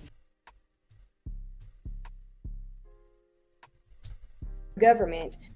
The focus here is more so girls to be found, and that's not really the focus here. The focus here. So she did say, she made a comment that she does want the girls to be found. She wanted that to be on the record. Is more so the failure of the government, the failure of the camp, and then also the fact that these same MAGA Christian conservatives would be literally wishing death on people if they don't meet their standards. If these were trans campers, if these were LGBTQ campers, all of that, these same MAGA Christians would be saying that this is God's will. Do y'all agree with that? Do y'all agree with what Sadé is saying? Let me rewind this. Said in my original discussion, and address the disparities without being cynical or lacking compassion. Oh yeah, absolutely. I do have compassion, and I said in my original video, even though it was totally overlooked, that I want these girls to be found, and that's not really the focus here. The focus here is more so the failure of the government, the failure of the camp, and then also the fact that these same MAGA Christian conservatives would be literally wishing death on people if they don't meet their standards. If these were trans campers, If these were LGBTQ campers, all of that, these same MAGA Christians would be saying that this is God's will. So I'm just using their logic. She's saying that if this camp was either a whole transsexual camp or something like that, she's saying that these same MAGA Christians would be saying it's God's will. Now, I'm going to tell y'all something. I think it's safe to say that a lot of that is speculation.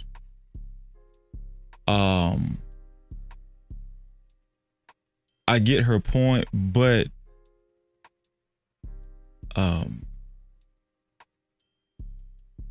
this is a tough one, right? I mean, 121 people lost their lives at Camp Mystic. Now, can someone actually say she's racist? This is a very peculiar situation. Shout out to Boss Man in the building, and shout out to Ronald in the building. This is a very peculiar situation. Can somebody accuse her of being racist, even though her boyfriend is a white dude? Her boyfriend is a white guy. Can you still accuse her of being racist towards this white Christian camp? Maybe it's God's will. I'm not saying that because I don't even believe in God. But if you use their logic, if it would have happened to trans kids, that's exactly what they would be saying. And anytime a natural disaster happens to a state that they don't. Listen, if you guys want your comments read and highlighted, if you want your voice to be heard, support the channel. I am reading all super caps and cash caps. I'm reading all super caps and cash caps during this controversial live stream. Let's go. Like California with the wildfires, these MAGA Christians were saying, well, that's God's will and don't send them any relief and all. As a matter of fact, we're still waiting on the first super cap and the first cash cap.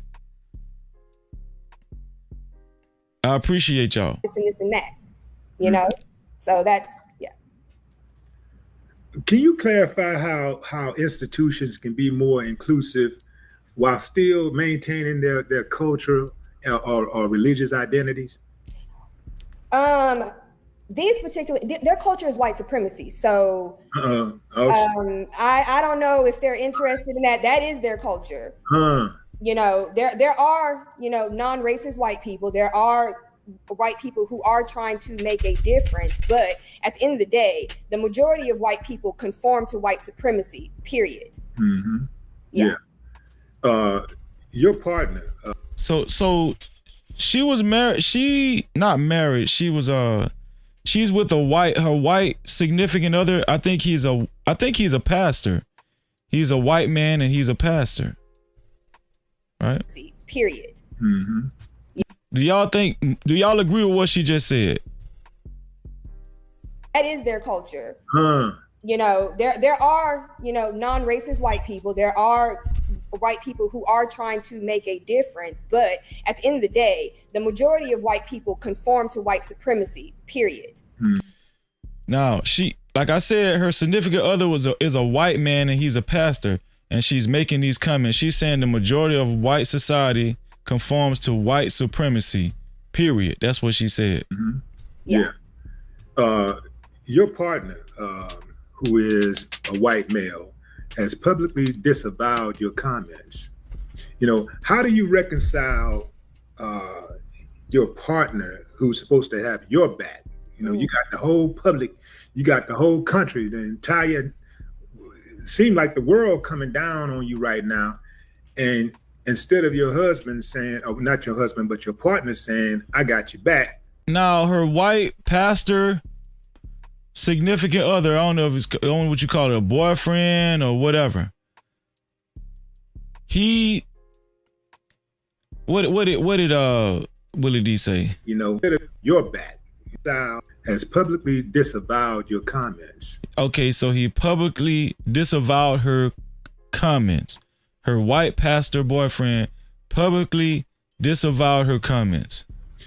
How do you reconcile your partner who's supposed to have your back? You know, you got the whole public, you got the whole country, the entire, seem like the world coming down on you right now. And instead of your husband saying, oh, not your husband, but your partner saying, I got you back, you know, quietly, you know, I don't know about that, Sadé, but publicly, hey, I got you back. Instead of him saying that, he decides that, you know, I'm going to publicly disavow what she said. And have y'all had a comment? Well, I'm sure y'all had a conversation about that. What was that conversation like? Well, he has a boss too. He has people he has to answer to as well. And the situation with Unitarian Universalists, right? These are supposed to be the good white folks, right? These are supposed to be the anti-racist,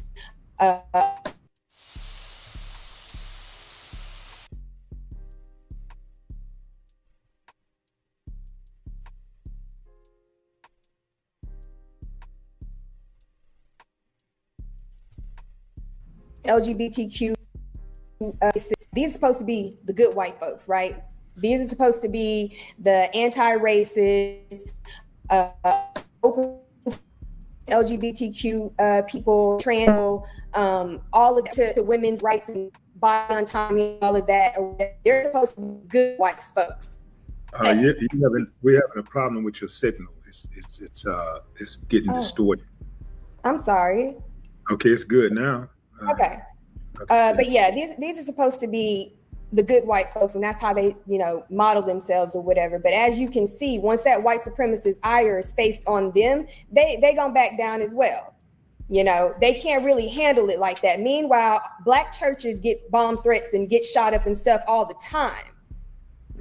So it basically comes down to, he has a boss too, and the people at the top did not like the comments or whatever. They really didn't like the cunt comments, and I'll get to that later. They didn't like the video or whatever, and this was, they didn't like the cunt comments. Did she call the little white girls cunts? If she oh is that what she did? This is my first time watching this video all the way through. I'm just letting y'all know. was their opportunity, I feel. If you're supposed to be so anti-racist, instead of throwing a Black woman under the bus, this is their opportunity to shift the focus back on what I actually said, instead of letting the white supremacists control the narrative. The white supremacists want to focus on she called them cunts and da-da-da-da and whatnot. That was a statement made after I'd been doxxed, after I've had a slew of racist hate emails. Shout out to Crusader in the building, and shout out to Chindy Alex in the building. Shout out to True Bleed in the building. I appreciate y'all being here, man. Shout out to anyone that feels it on their heart to support the channel tonight. Texts, comments, people threatening to hang me, people threatening to, you know, come to my house, people threatening to do all sorts of stuff and whatnot. And I reacted in that way. And yes, I could have chosen my words better and whatnot, but this is such a common thing when it's like white people don't even see the white mob. The white mob is allowed to be a mob, and they're allowed to hurl rocks and everything at you and spit at you and whatnot, but it's your reaction. You're supposed to just walk into the schoolhouse with your head down and don't engage or anything like that. And I feel like I can't really do that. And I'm not trying to fight the whole world or anything like that, but it's like the focus should. Super chat. Shout out to J Dub for the $2.08 super cap, the first super cap of the night. Cap-tivity. J Dub said, my mind is twisted up. Not even gonna hold ya. Yeah, it's a tough one, J Dub. I appreciate you. Thank you for helping us keep the lights on. Anybody else? If you want your voice to be heard from the chat, or if you just simply want to support the channel, you can either send a super cap like J Dub did, or a cash cap to $Freezy no cap. That's $Freezy no cap. It's posted up to the top right. Let's go. Be on the white supremacists who are attacking me. And as far as the church goes, I feel like they missed an opportunity to actually do the right thing and to stand in the truth that they claim to hold. They do claim that they are anti-racist and this, that, and the third, and they have done a lot of positive work. And I'm not just talking about this church in particular, I'm talking about Unitarians all, together. They have done a lot of positive work out there, but it's still a mainly white institution. They still have their white supremacy and stuff that they need to unpack as well. And this is my partner. I'm not a member of the church. I do not go to the church. So yeah, this is just my partner. Yeah. Do you think? What does she mean by partner? Well, I'm saying, what, a boyfriend and girlfriend? They keep saying partner. Like, the dude is a man. I would see if she was talking about another woman. This whole thing is crazy. Your partner's race may have influenced his decision to publicly disavow you. Oh, so Willie D said, do you think your partner being white? Do you think your partner being white would have? Do you think that influenced him disconnecting himself from your comments and shooting down your comments and criticizing your comments? Let's see what she got to say. Or is it more of a personal values and beliefs? I think, like I said, that, they were getting threats. They got, over 300 phone calls and people threatening to blow up the church and all this and this and that or whatever. And they got scared and backed down, and they capitulated to white supremacists. And I do. This is what I want to know. What made her think that her white boyfriend pastor was going to have her back on that? What made her think that this dude was going to back her up on these crazy comments that she made about this tragedy, right? Super chat. Shout out to Carl Anderson for the $5 super cap. He said, Sadé is diverting attention from the lack of an alert system in that county to them focusing on finding and addressing this sister. She is in trouble. No Cap-tivity. Shout out to Carl Anderson. I appreciate the $5 super cap, bro. Yeah, I feel that. Definitely she's diverting. And the focus should be on finding the rest of the victims in that tragedy. I totally agree with you, Carl. Yeah, they just had the opportunity to do the right thing, and so shame on them for that. But your partner has to know how you are. He knows your temperament. He knows your values. He knows your beliefs. So, like, I got a problem with your partner disavowing you publicly. I got a problem with that because he knows you. He knows your beliefs. And put a 1 in the chat if y'all agree with Willie D. Put a 1 in the chat if you feel like her man should have stuck by her and shouldn't have publicly went against her. If you believe her man should have stuck by her, and even if he disagrees with her, he shouldn't have done it publicly. Put a 1 in the chat if you agree with Willie D. Put a 2 in the chat if you disagree. Rob said he agrees with Willie D. Shiesty Bum says she disagree. Rob said he agrees. Boot Camp says he agrees. Let's see. Boss Man said he disagrees. Carr said, I do kind of understand her frustration, but nah. Pastor said Willie D is stupid. What is it?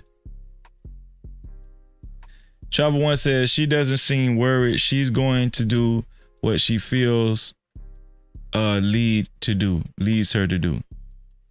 Mel said that does not matter. Okay. Shout out to SD in the building. SD say just another hussy with a loud mouth, nothing new. J-Dub said 1 and 2. Okay, so he sees it both ways. Crusaders does not agree. Ronald said, hell no, Freezy, hell no. Chindy Alex said 2.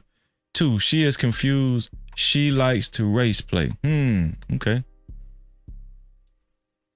Let's go.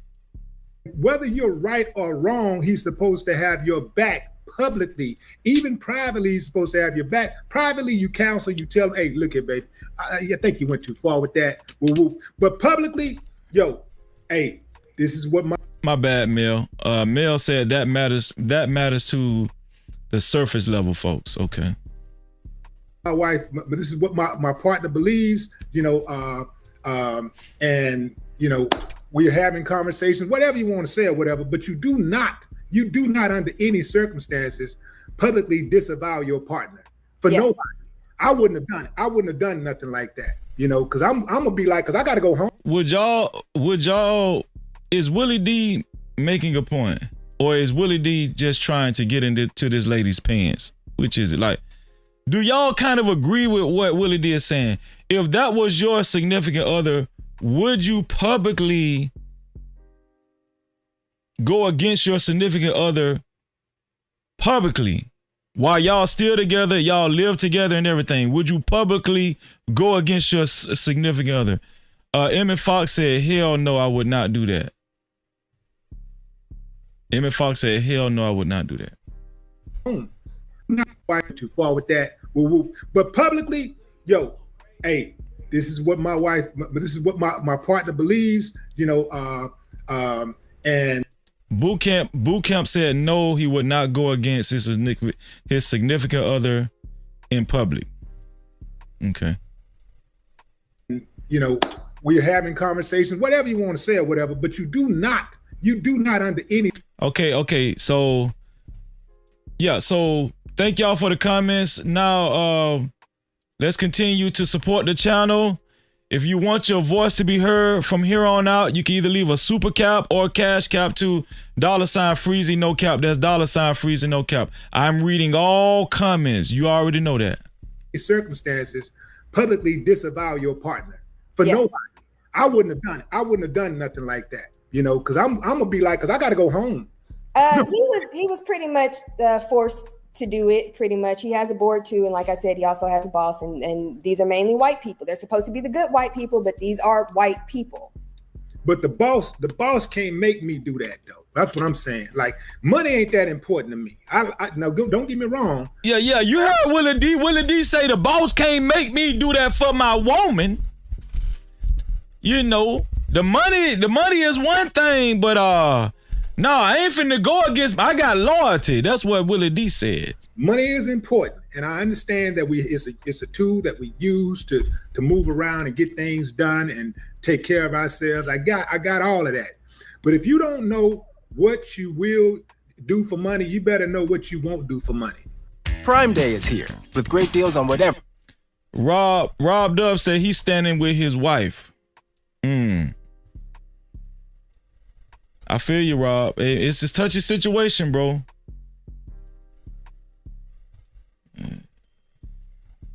I will not do for money. You better know what you at. But if you don't know what you will do for money, you better know what you won't do for money. And one of the things I will not do for money is throw my partner under the bus for anybody. If I'm gonna do that, I'm gonna get gone before I do that. Yeah. I'm not gonna have something like that on my record. You dig? I'm not gonna do that. Yeah, they pretty much threw me under the bus and made him the bus driver in this situation, just so they could get away, just so they could stop whatever hate that's coming at the church. And I don't hate, that I do about that, and anybody else who's been affected, who is associated with me, who's been getting calls and things like that. I apologize for that, because I don't want anyone who knows me to be affected by this. But like I said, in their creed and in the. Thank you, Trublee. Listen, 47 likes. If you haven't hit the like button, go ahead and do so at this present time. Get that blessing. Go ahead and hit that like button. Shout out to the 47 people that hit the like button and the one person that hit the dislike button. I wish all of y'all $4 million. That they Thank you. Supposedly claim that they stand for. They say that they stand for anti-racism and they're against white supremacy. But when white supremacy comes knocking at their door, they don't know how to handle it. And that's just a fact. In that TikTok video, you mentioned that the media would have reported this differently if the victims were people of color. So how would you suggest that the media cover marginalized communities? Well, for one, they don't need to call us refugees and stuff like what they did with Katrina. You know, they came one state over, and all of a sudden you a damn refugee. It's the way that they frame it. It's the way, and again with the black people looting and white people getting supplies. I mean, it's all of that. And it's the way that the media frames it, and they do this on purpose to villainize us. Yeah. Do you believe there's room for more dialogue and understanding between, people with different political point of views? And can we get somewhere, like, because we've been having these discussions for a long time. What is your sense of the trajectory that we're on? Can we get there? We are in full-fledged fascism right now. And people need to understand that when the situation changes, you need to change with it. So the thing that you was doing yesterday, you cannot do today and expect the same result. Sadé Perkins is saying the tone of the country is full-fledged fascism. I'm pretty sure she's taking into account Donald Trump's regime. What do you guys think?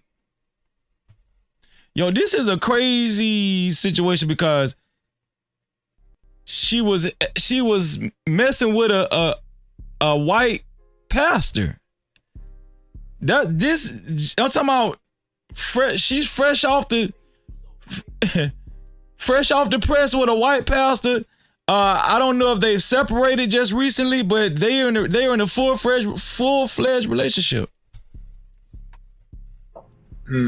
We are in fascism, and people need to put their boots on and understand that. Okay, so I'm sorry, what was the question again?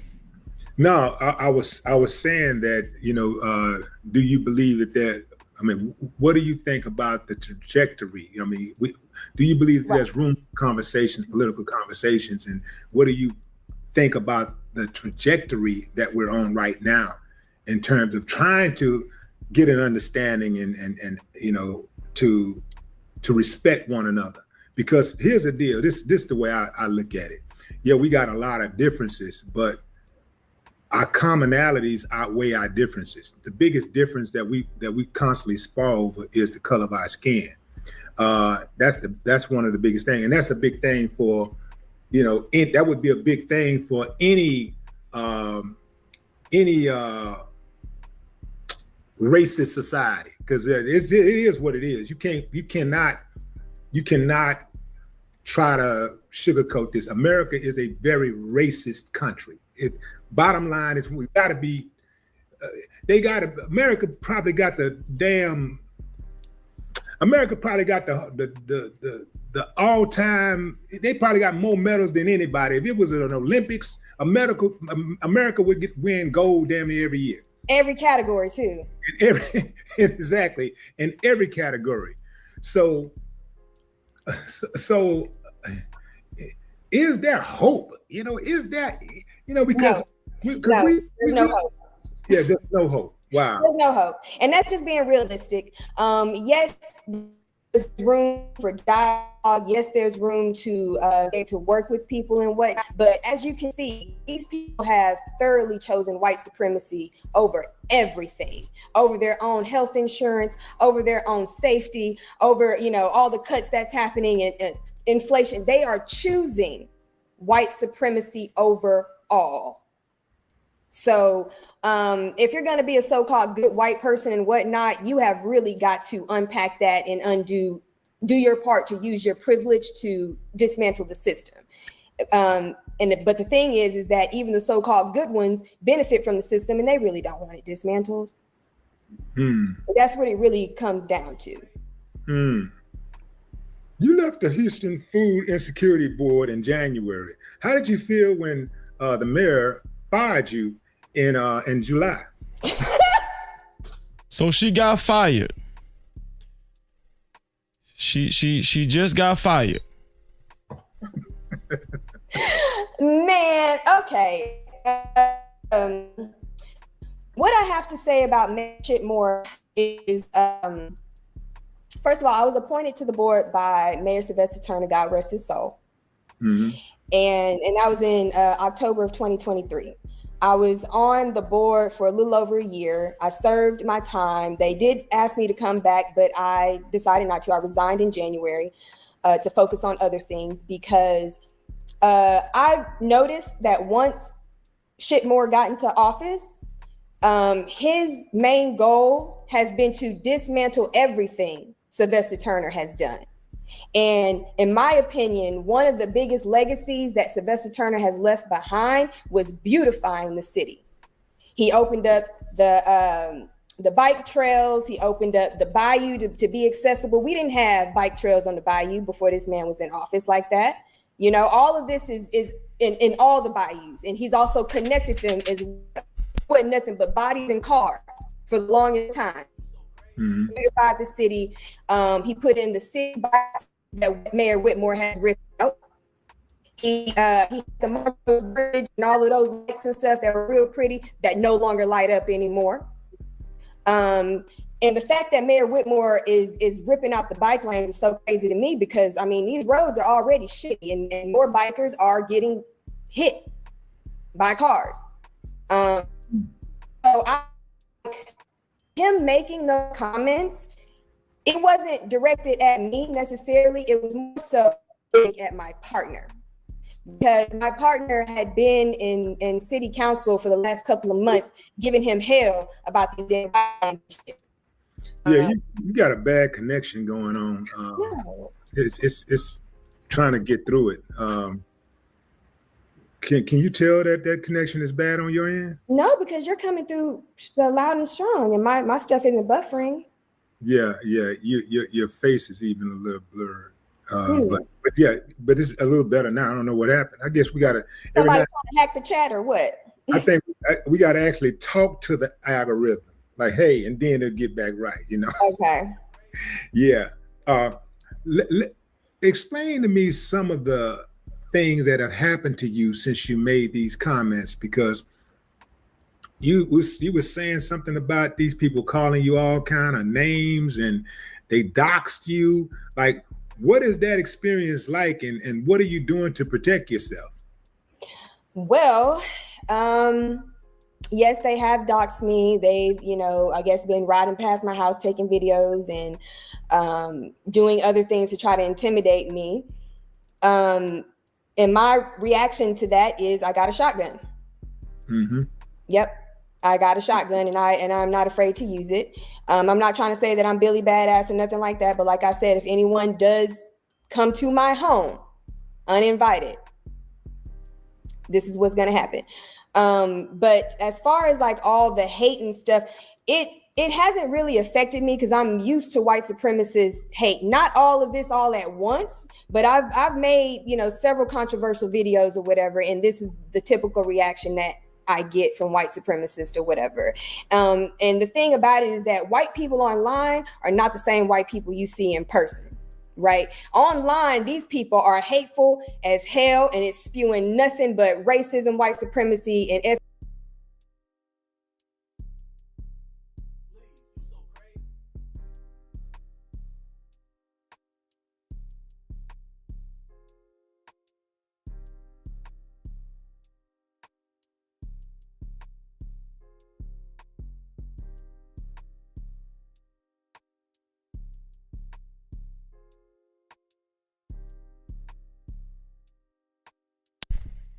My bad, y'all. My bad. She's claiming, I appreciate that, y'all.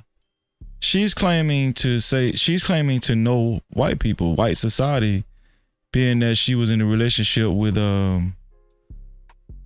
she's just recently in a relationship with a white pastor, a white Christian pastor. She's claiming to know what white people are like and who they really are behind closed doors.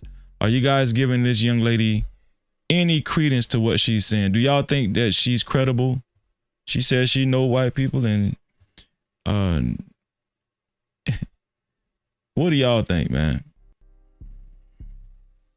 What do y'all think? You nigga and this is that and that third or whatever, and it goes right down to nothing.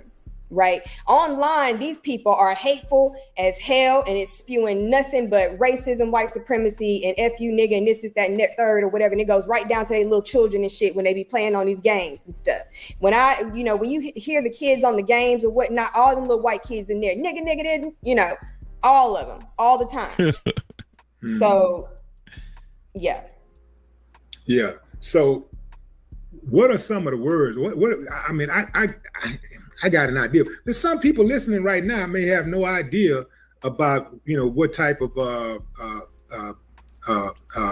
backlash that you've been receiving. Like share some of the things that's been happening specifically since you made your comments.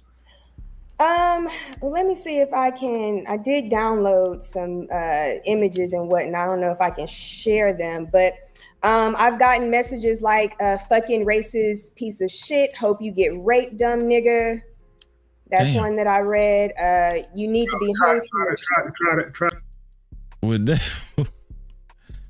what comments? These are the comments she's saying white people have sent to her since her comments on Camp Mystic flooding. Let me see if I can. I did download some images and whatnot. I don't know if I can share them, but I've gotten messages like fucking racist piece of shit. Hope you get raped, dumb nigga. That's one that I read. You need to be hung.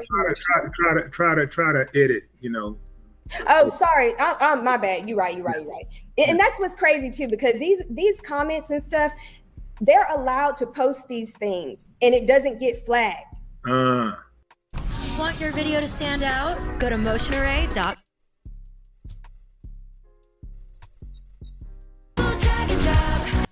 But if you said it's flagged immediately. Man, if I repeat what they say, it is flagged immediately, right? You can't even say white on TikTok. You got to say white tea. You got to, you know what I'm saying? You got to say paper plate people and shit. Right? When they all in the comments, nigga. Paper plate people? Paper plate people? What the? Oh. I'm at the go. Have y'all heard that one before? Put a 1 in the chat if you've heard paper plate people before.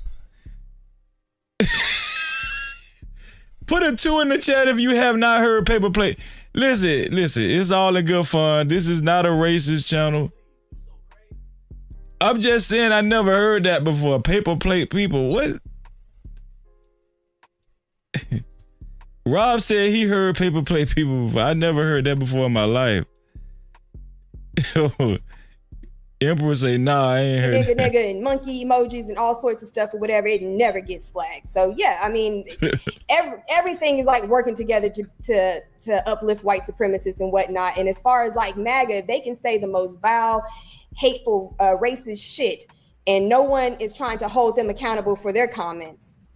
But as soon as a person reacts and says something or whatever back, it's, let's take her livelihood. Yeah. You know what I don't understand? Like, this girl seems very, by the way she talks, she seems very pro-black, and she seems very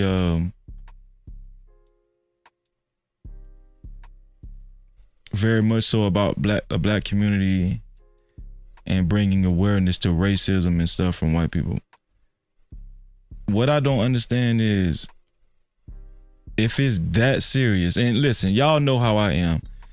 Well, whoever you choose to be with, whoever you choose to be intimate with, that's on you, right? I ain't got nothing to do with Freezy. But if she's this extreme and this concerned about racist white folk, why wasn't she with a black man? If you feel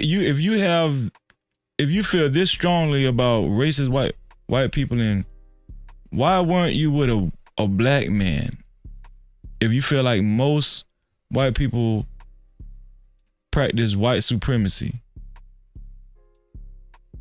But then when Willie D asked you about your white boyfriend, Pastor, and how he turned his back on you in light of your recent comments online, you gave him an excuse and said, well, you know, he was under pressure with his job. And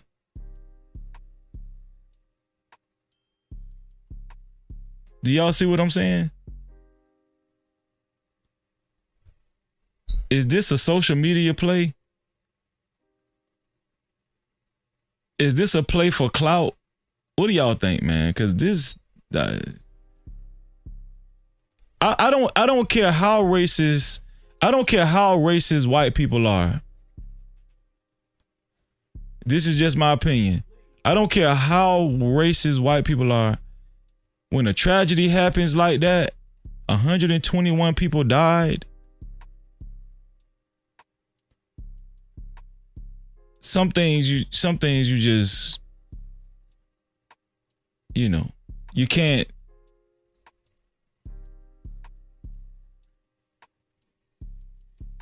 Some things you just have to just not say.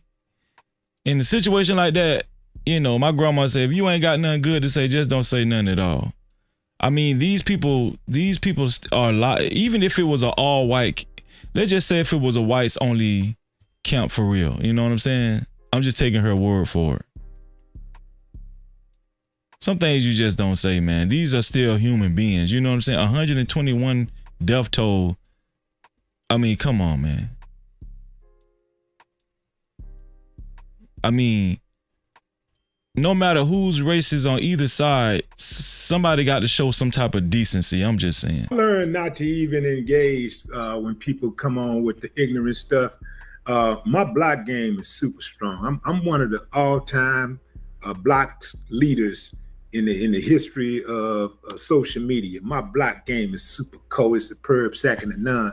I just don't mention it. If you want your comments read and highlighted, or if you want your voices to be heard from the chat, you can either send a super cap, aka super chat. That's the rectangle box in the chat box where you type your chats with the $sign in it, or you can send a cash cap to $Freezy no cap. That's $Freezy no cap. It's right there in the right hand corner.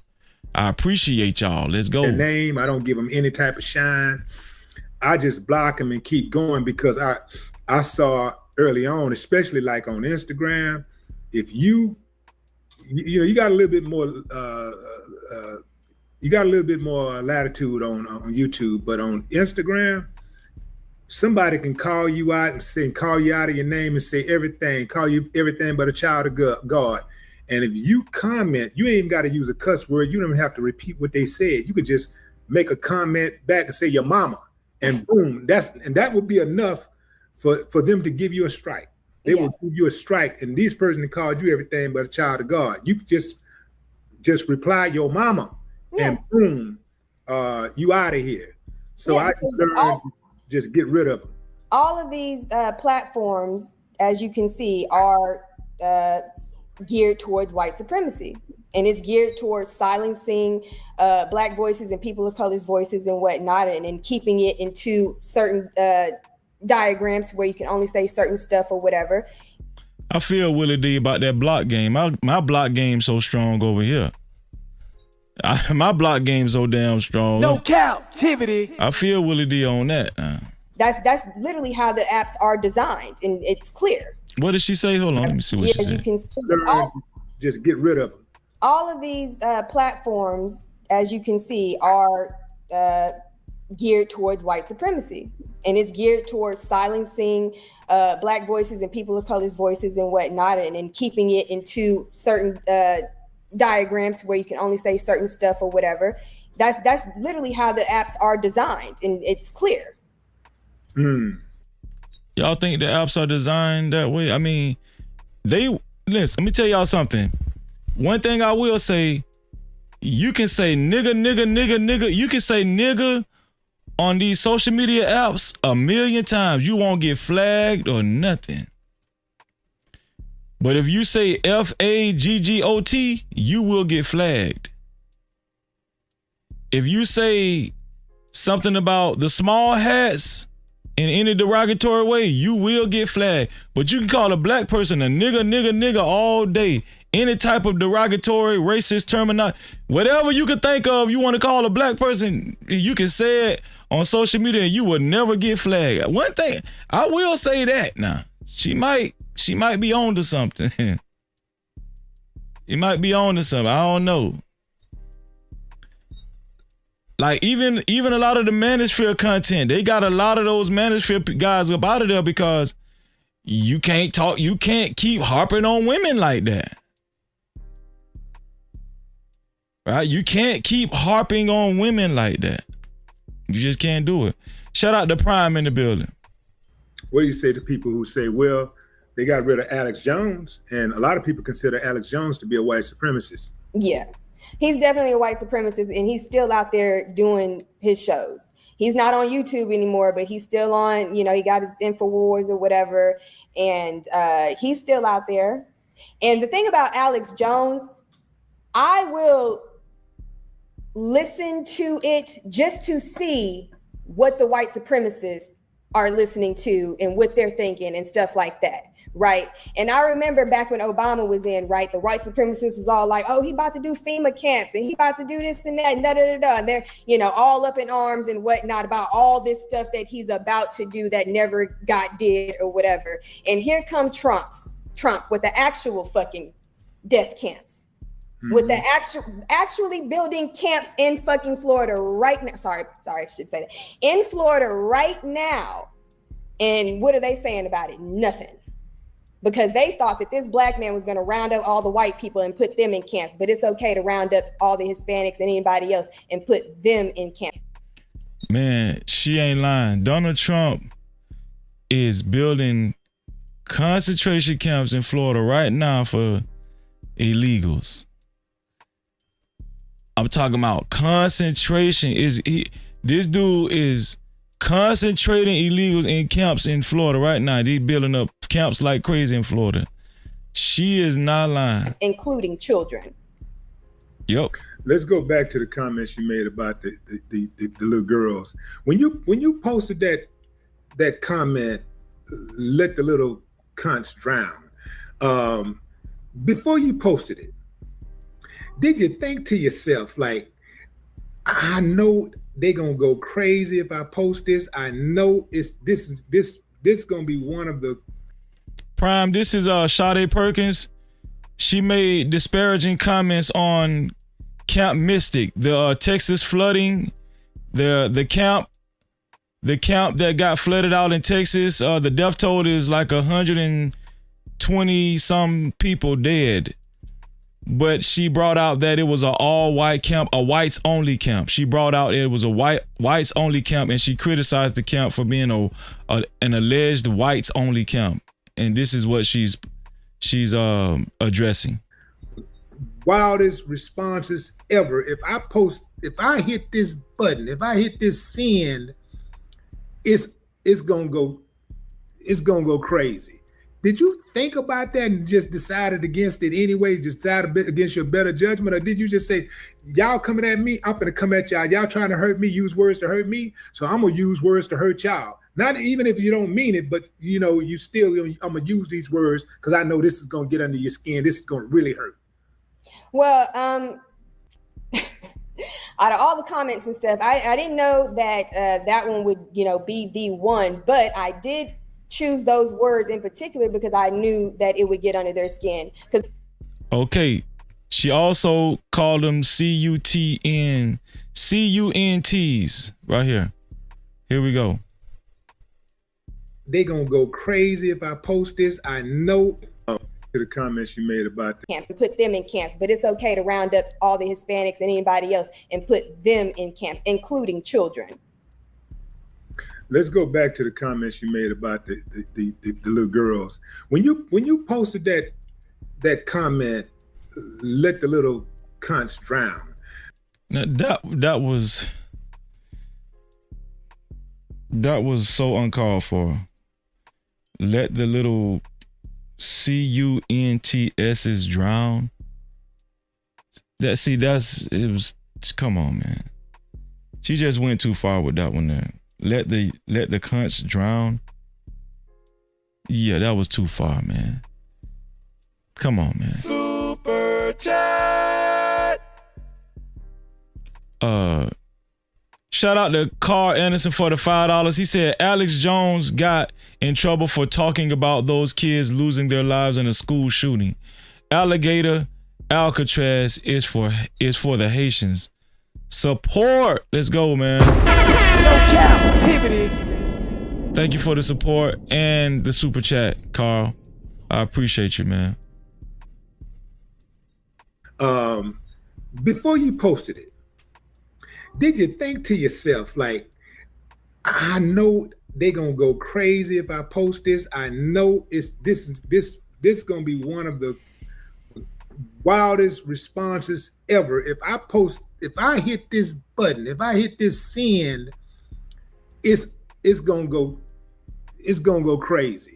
Did you think about that and just decided against it anyway? Just decided against your better judgment, or did you just say, y'all coming at me, I'm gonna come at y'all. Y'all trying to hurt me, use words to hurt me, so I'm gonna use words to hurt y'all. Not even if you don't mean it, but you know, I'm gonna use these words because I know this is gonna get under your skin. This is gonna really hurt.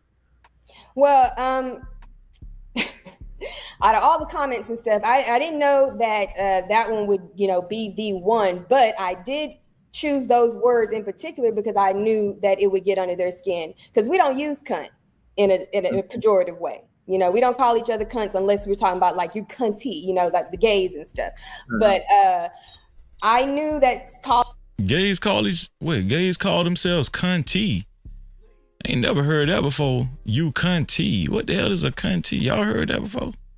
You cunty, like the gays and stuff. No, but I knew that calling them cunts and using that word or whatever would really rile them up or whatever. But it allowed them to shift the narrative. It allowed for them to kind of take control of the narrative instead of focusing on A, the failure of the government, and B, the white supremacy. On my comment to take the attention away from people like Greg Abbott, Dan Patrick, and all these people who are in actual power.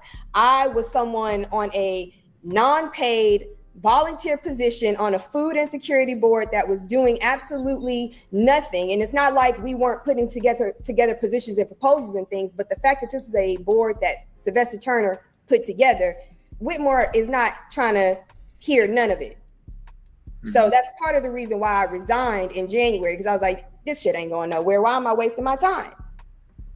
Yeah. What do you hope to gain with your stance? Honestly,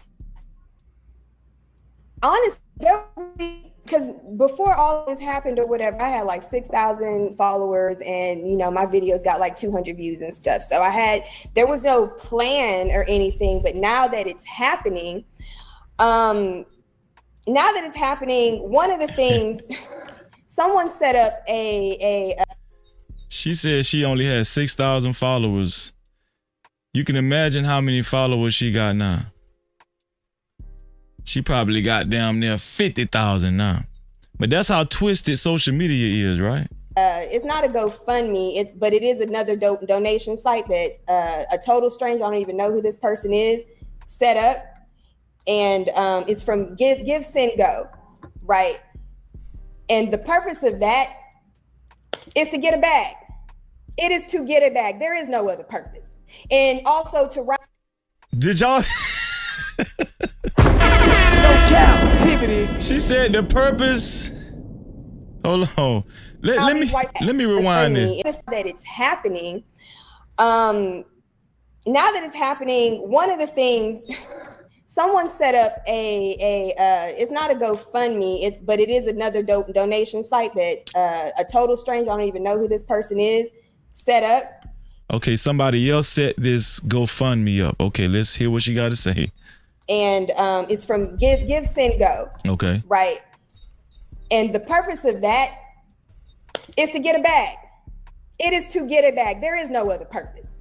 And also to rile these white supremacists up. So she's admitting she's trying to get a bag. No Cap-tivity. Do you give her respect for just telling the truth? She just came out and said, listen, the purpose is to get a bag. It's okay when they do it, but they don't like it when we do. That's what she's trying to say, right? It's here for the thug. And the purpose of that is to get a bag. It is to get a bag. There is no other purpose. And also to rile these white supremacists up, because every single time one of these white supremacists. Do she know that wasn't a good look when she said that?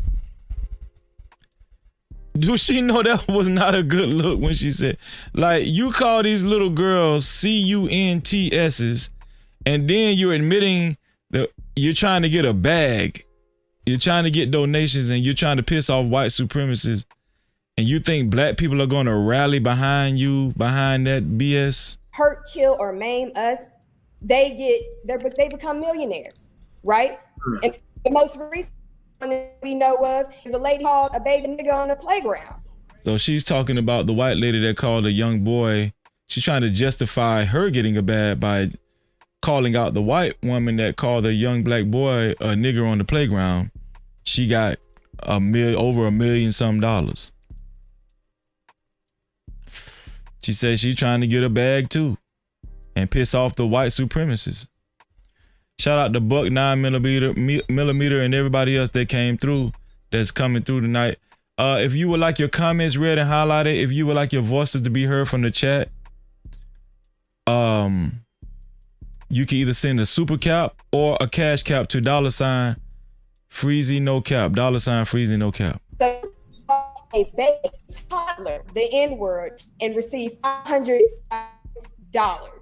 because these people are obsessed with seeing us hurt, murder, and maim. Love to see it on video. It's you're breaking up again. Hello. Yeah, I'm here. Okay, yeah, you're good now. You're good. I don't know what happened. Like, you're not breaking up at all. Yeah, but it's almost like racial. Wait. The man told you was breaking up, and she telling Willie D she ain't breaking up at all. What the hell? You break. See on video. It's you're breaking up again. Hello. Yeah, I'm here. Okay, yeah, you're good now. You're good. I don't know what happened. Like, you're not breaking up at all. Oh, she said you're not breaking up at all. She was talking about Willie D. Yeah, but it's almost like racial pornography for them, and they get off on it. They really do. So if you put your knee on a black man's neck for 20 minutes, they're gonna make sure that your books are so full in there they can't put no more money on your books. So to make it clear, she never said she started a GoFundMe, or she never said she started a Give, Send, Go. She said that somebody else started a Give, Send, Go with her name on it. Now, I don't know what she was trying to say. Was she trying to say somebody else was trying to come up off of her name? Is that what she was trying to say? When she said, I don't know. I'm just trying to get a bag, or I'm trying to get a bag, or what? I don't know. Derek Chauvin is living very well. That's an ugly ass dog. Let me stop for YouTube cancel beat. George Zimmerman on your books. So Derek Chauvin is living very well in the pen. George Zimmerman still running around here signing bags of Skittles, selling his shitty ass paintings for millions of dollars. Is she making a point right there? Put a 1 in the chat if y'all think she's making a good point right now. She's saying that George Zimmerman is still living good, selling his paintings for millions of dollars. He's a celebrity after he killed Trayvon Martin. She's saying that Derek Chauvin is living good in prison. The white lady that called the young black kid a nigga in the park, she's a millionaire now. Is she making a point? What do y'all think? To white supremacists because he killed a black. Put a 1 in the chat if y'all think she's making a good point. Put a 2 in the chat if you disagree. Boy. So I don't need the money, but the purpose of the fundraiser is, hey, I'm a black woman. I am being attacked. These people are doxing me and whatnot. And it really pisses them off when we do come together and do stuff like that. Like they pissed off about the Carmelo Anthony thing that people donated to his defense fund. Shout out to American tradesmen in the building. Usually, Ronald said, whenever so Ronald is the only one that said he disagrees. when we go down for something, we go down alone. There's not much of a defense, especially financial. Studio Mansion say he disagrees. Pastor say he disagrees. Carl Anderson say he's on the fence. Rob say he agrees with her. True Bleed say he agrees with her. Let's keep going. J-Dub say he agree with her too. That people Crusader disagrees. put together. SD disagrees. It really pisses them off when we do come together and do stuff like that. Like they pissed off about the Carmelo Anthony thing that people donated to his defense fund. They're not used to that. Usually, whenever we go down for something, we go down alone. There's not much of a defense, especially financially, that people put together to help each other out, whatever. Not like them. They could be on video, head. And what do they get? They get a whole slew of She might listen. She might do need some money though for her internet connection. I'm just saying. That's better. I don't know what's going on, but yeah, I hear you now. Yeah, they get all of that, and plus on top of that, they get tons of donations. So it's really just to Uno reverse that. And so we need to donate to her so we can prove to white people we can do it too. We need to Uno reverse how white people justify degeneracy and atrocities, and they support their own people. They support white people that have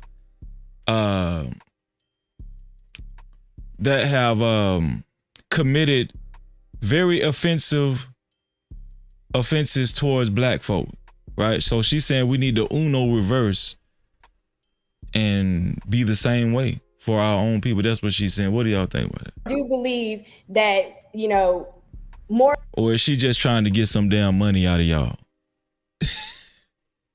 Or is she just up here scamming y'all? What do y'all? Black people, if things happen, and I'm not saying standing behind legit criminals. That's the shit that they do. I don't believe in that. Like if you out here raping and killing and stuff, I'm not finna stand behind you. That was a good point, Pastor. She going to give the money back to. But if something happens and stuff, I feel like we need to stop just turning our backs on each other just because this is the narrative that they're putting out. There's been a lot of black people who've also been putting out videos because they're white supremacist narrative of she's a racist, and not looking at. Yeah. You stopped. Last I heard you say there's been a lot of black people. A lot of black people also making videos and whatnot, basically saying that, I'm wrong and I shouldn't have did it and this is that and the third. Mm-hmm. And I'm sorry, hold on. You made me lose my train of thought. But yeah, it's just been a lot of black people, not a lot, but some. Like what made the video go viral in the first place was some. Jellyfish Lighting is an all-in-one permanent exterior lighting. All holidays like. Conservative black Republican guy who I've never heard of before stitched my video and said that racism isn't real and you're just a victim, and then proceeded to send his white supremacist followers to my page to do all of this. Now, I don't agree with black folk like that. Black folk that just can't wait to say racism ain't real. this is a multi-level problem. This is a multifaceted, multi-level problem. You know, I can see it from both sides. Like, I don't agree with black people saying racism ain't real. And I believe her that she's getting that type of backlash from even black people, right? Racism ain't real, you know. Yeah. Two things can be true at the same time. This from a black man. So this black man actually fixed his mouth to say racism isn't real. He sure did. And then let me just address this right here as far as being black and dating white people or dating outside the race. I do not care who you date or anybody like that or whatever, but it's about, are you going to be bashing black people just to justify who you're dating? I don't need to bash black men.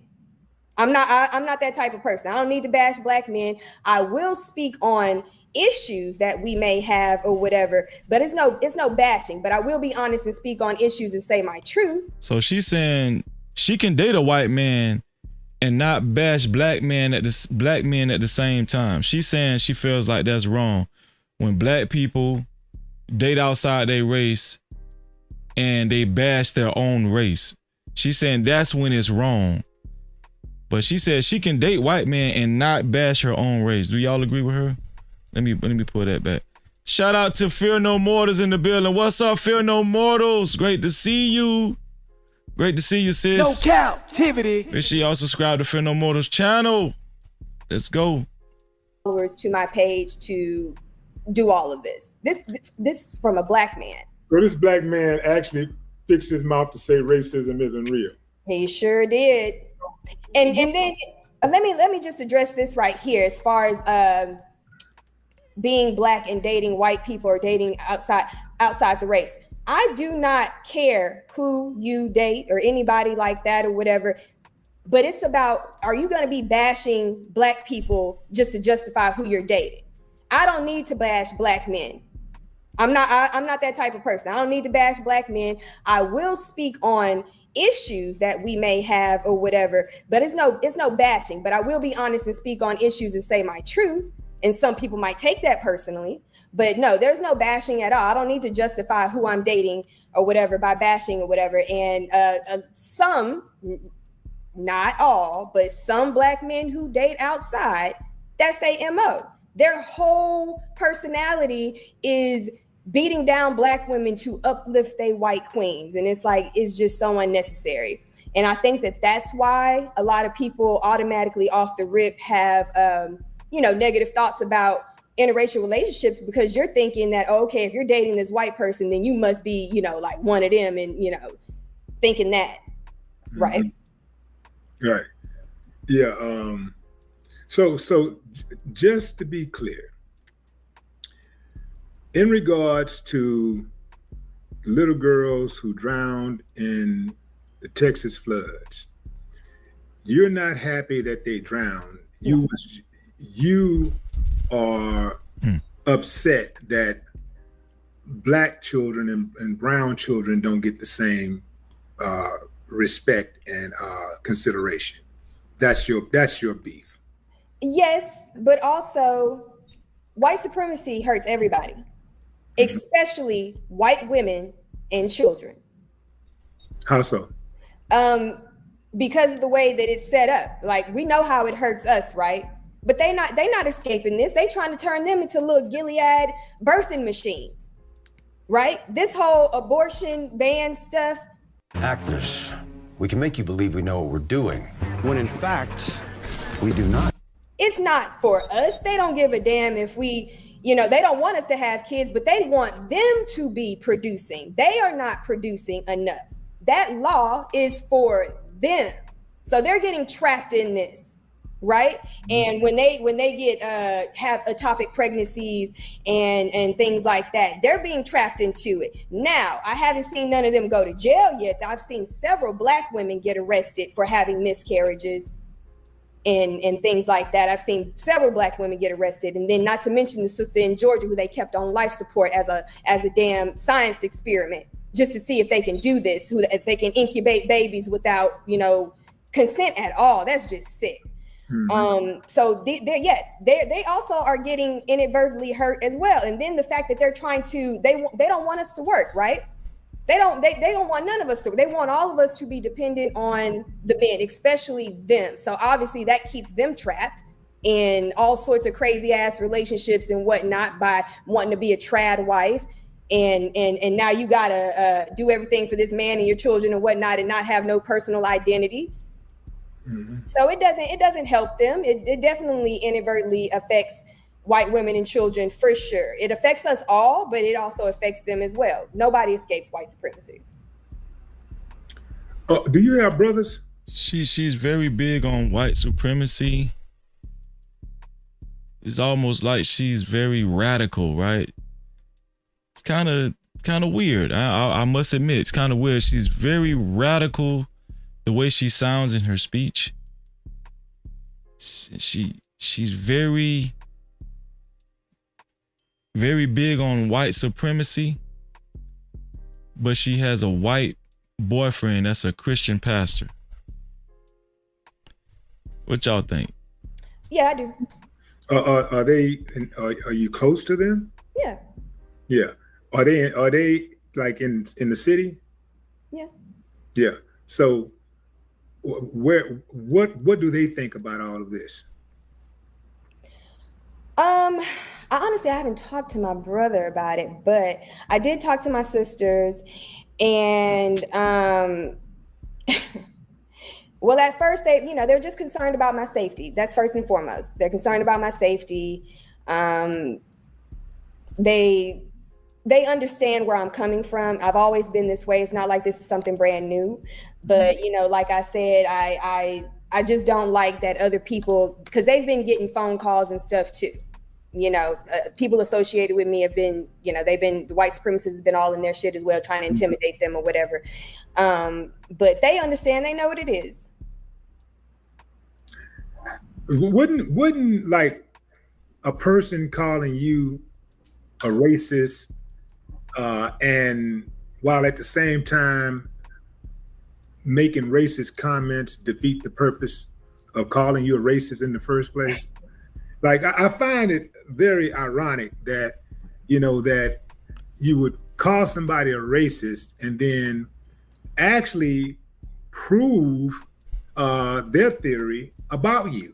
Right. Because that person has called you a racist before. The person calls you a racist, and then you go about disavowing their comments by proving their comments to be correct. Right. It's the weirdest thing ever. Because it's almost like, since white people are like the default or whatever, it's almost like people don't see what they're doing. That they can hurl the slurs, they can throw the rocks, they can do all of that, but it's your reaction that everyone focuses on. Mm-hmm. So yeah. Yeah. Anything that you want to say before we move on? No, other than go ahead and find my my not GoFundMe, but my fundraising page or whatever. Donate, run it up. Go ahead and my fundraising. She said, "Go find her fundraising page and run it up." No Cap-tivity. See how she said it? She said, "Go find her fundraising page and run it up." Come on, now. Page or whatever. Donate, run it up. Go ahead. What's her fundraising page? Do she say it on here? And do that. I'm gonna put the link to Willie D's video in the description, so if y'all want to watch it on your own time, you can. Yeah, these people have been, this whole onslaught of just racism, especially once the mayor said something. So she didn't set up the GoFundMe, but she does have a fundraising page. And then do that. My not GoFundMe, but my fundraising page or whatever. Donate, run it up. Go ahead and do that. Yeah, these people have been, this whole onslaught of just racism, especially once the mayor said something and then just sent all this racist ass hate my way. It's been a lot. It has been a lot, but the fact that I'm not shaken, I'm not scared, and I'm not backing down from what I said. I will somewhat kind of walk back the cunts comment or whatever, but I'm still, the reason why I stand on it is because, like I said, I'm getting all this racist hate, and that was just a normal reaction that a human being had. Should I have chosen my words a little better and not said that? Maybe so. So she said she ended up calling the little girls CUNTSs because she got angry because of the hateful comments that were coming her way. Does that justify it? Nah. But I still stand on what I said. I mean, everybody's human, right? But come on, that's very distasteful. And as far as the campers, like I don't really want to, talk about them too much or whatever, because they are deceased, and I want to respect the dead or whatever. Facts. My issue is mainly with the government's failure and all of that. Yeah, gotcha. All right, there you have it, family. Ladies and gentlemen, Sadé Perkins came in and faced the firing squad head on and survived. Thank you for coming on. Thank you for having me. All right. Producers, this plugin helps you finish your tracks way faster. All right, ladies and gentlemen. Okay, so what's the verdict? Give me a thumbs up. Well, that was Willie D's interview with Sadé Perkins, right? No Cap-tivity. That was Willie D's interview with Sadé Perkins.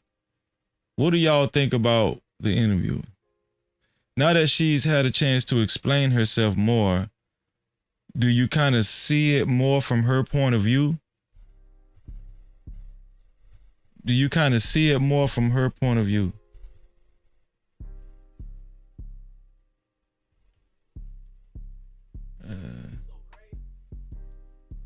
I did have a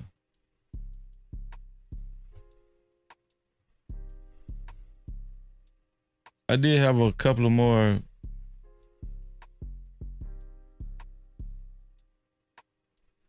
TikToks up. I want y'all to see. I did have a couple of TikToks up. Let's see how she's talking now. Let's see if she's kind of changed the beat to her drum a little bit. My issue is with white supremacy and white supremacy culture. Nope. Okay. Okay, let me break this down for you because I hear you, but I also see right through you. You're saying that your issue is with white supremacy and not white people. But the problem is that your own words do not line up with that. That is my issue. It is not white people, okay? But I know that a lot of y'all white people cannot distinguish or separate yourselves from white supremacy because it is your culture. So you literally insulted little innocent girls who drowned in a Texas flood who didn't even get a chance at life. That is not fighting white supremacy, that is just hate, plain and simple. When someone attacks white supremacy, you take it as an attack on white people as a whole. And it's very, very telling because that lets me know what I already know, which is y'all don't separate it. Talking about separating, I'm so glad that you mentioned that. So here. Okay.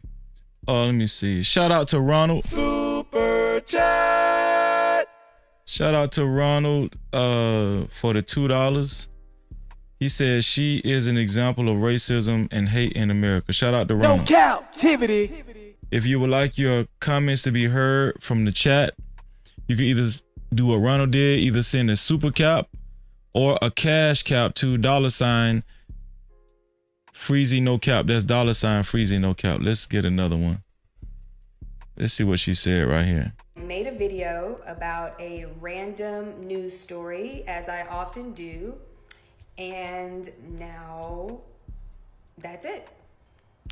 But let me just give y'all this one little tidbit real quick or whatever, because I'm sick of seeing these same comments about it's not all white. Okay, sweetheart, that camp was founded in the 20s. Okay, the 1920s. And guess what was in full effect in the 1920s? A ding, ding, ding, ding, ding. You guessed it, Jim Crow. All right, segregation. So this was 9 hours ago. She's doubling down. She's doubling down, and she's not. Looks like she's not walking back anything. So it was founded as an all-white camp. I don't know what is so hard for you to understand that. Your grandparents were in there, okay? They were doing it. They had no problem. Your parents who probably went there, they were in there. They were doing it. They had no fucking problem. But now all of a sudden y'all want to make it seem like the past wasn't the past and what happened didn't happen. Segregation was the law. It was founded as an all-white camp. And it hasn't really developed much since then. And yes, they may have one or two people of color or whatever just so they can pretend like they're diverse, but the majority of the campers are all white. I made a video about a random news story, as I often do. My issue? Good morning, MAGA racist. I hope that seeing my face this morning has really pissed you off. I know y'all really hate the girl, but hold on, somebody called me fat in the comments. Now that, the monkeys and the niggas and we hope you die, bitch, that shit don't get me. But hold on, somebody called me fat. What's tea? Cause what am I missing here? Hold on. I just lost 5 pounds. What you will not do is body shame and call a skinny bitch fat. That's what you won't do.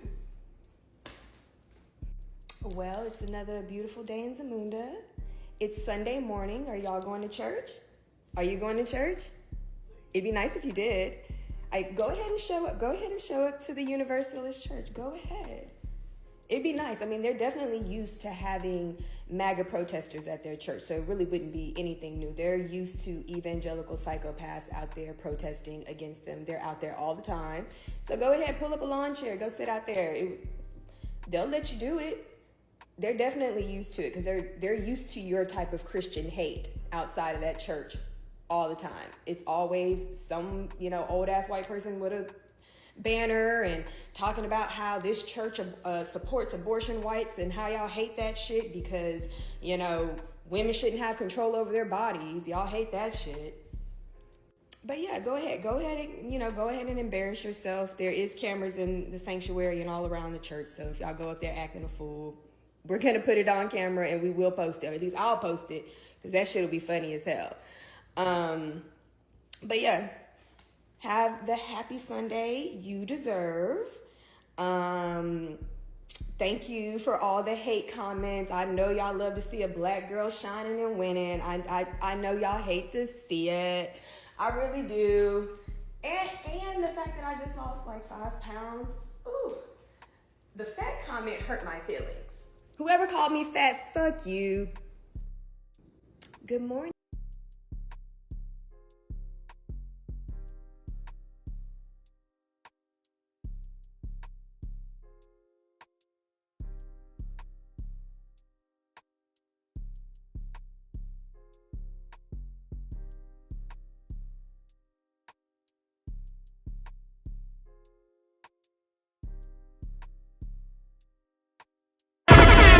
Cap-tivity.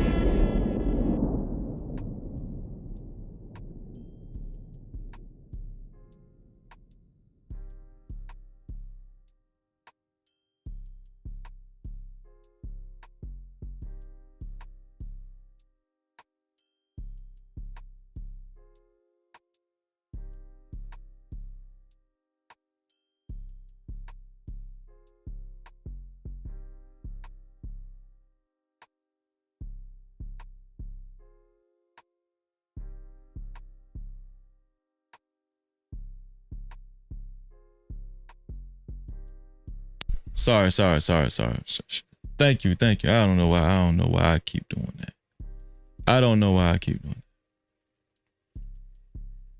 Thank you, Phil No Motors. Thank you, Carl. Thank you, Pastor. Appreciate y'all. So I said I was going to give my opinion, right? At the end.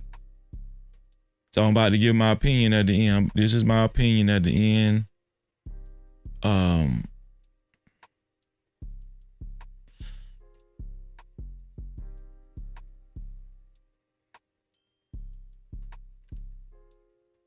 My opinion is this. Racism needs to stop. It needs to stop flat out. But the sad truth is racism will never stop. It's never going to stop. We know that, right? Never, especially in the Western Hemisphere, especially in America, where Jim Crow lived and breathed all throughout this country.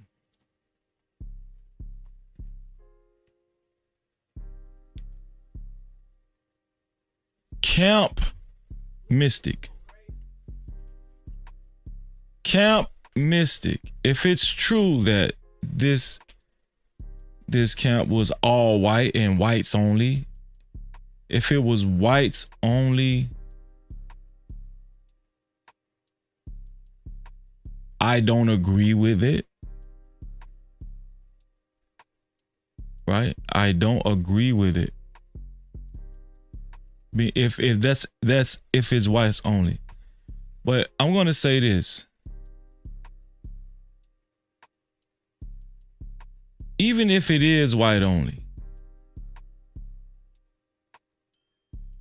in my humble opinion, even if it is whites only, right? That does not override the deaths that this camp recently experienced. No captivity.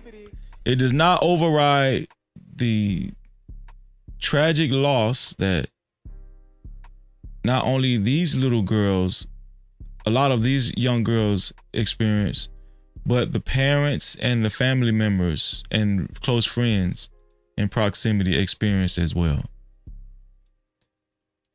No matter the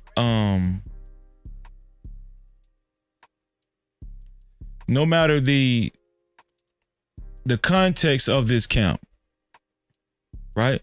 No matter the context, even if it was a racist camp, even if even if it was whites only, the humanity in me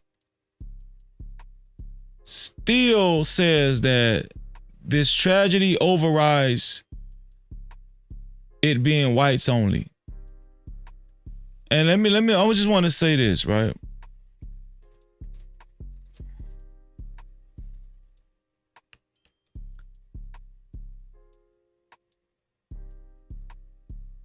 We as black people, it is good for us to move as a collective.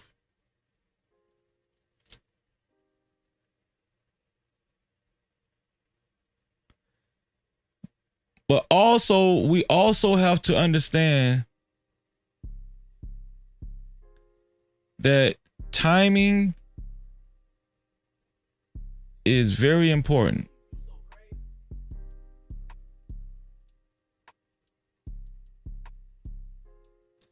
Doing things in good taste is very important, right? Being respectful, especially during this time when families have lost their kids, is very important. One thing I always run on this platform is respect. I don't care what the situation is. It's very important for us to maintain a certain level of respect in these type of times, right?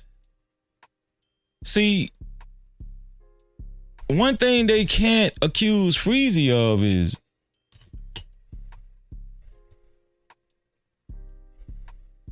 being a bigot, right? Now, I am pro-black. I am, in the true sense of the word, not, how people have tried to twist the terminology. I am for the best interests of black folk, especially because we've been disenfranchised for so long, years and years and years, even though people will not acknowledge it. They will not acknowledge it the way it deserves to be acknowledged, right? They will acknowledge it, but they won't acknowledge it the way it deserves to be acknowledged. We've had people actually come up on the panel on this platform and water down our experience. I understand that. We get that all the time. And this young lady was conveying that as well. The frustration. She said that she used certain verbiage out of frustration because of the racist backlash that she got. Now, I'm going to say this. Initially, when she spoke on the camp, was she herself being racist? What do you guys think? Initially, when she spoke on the camp, was she initially being racist?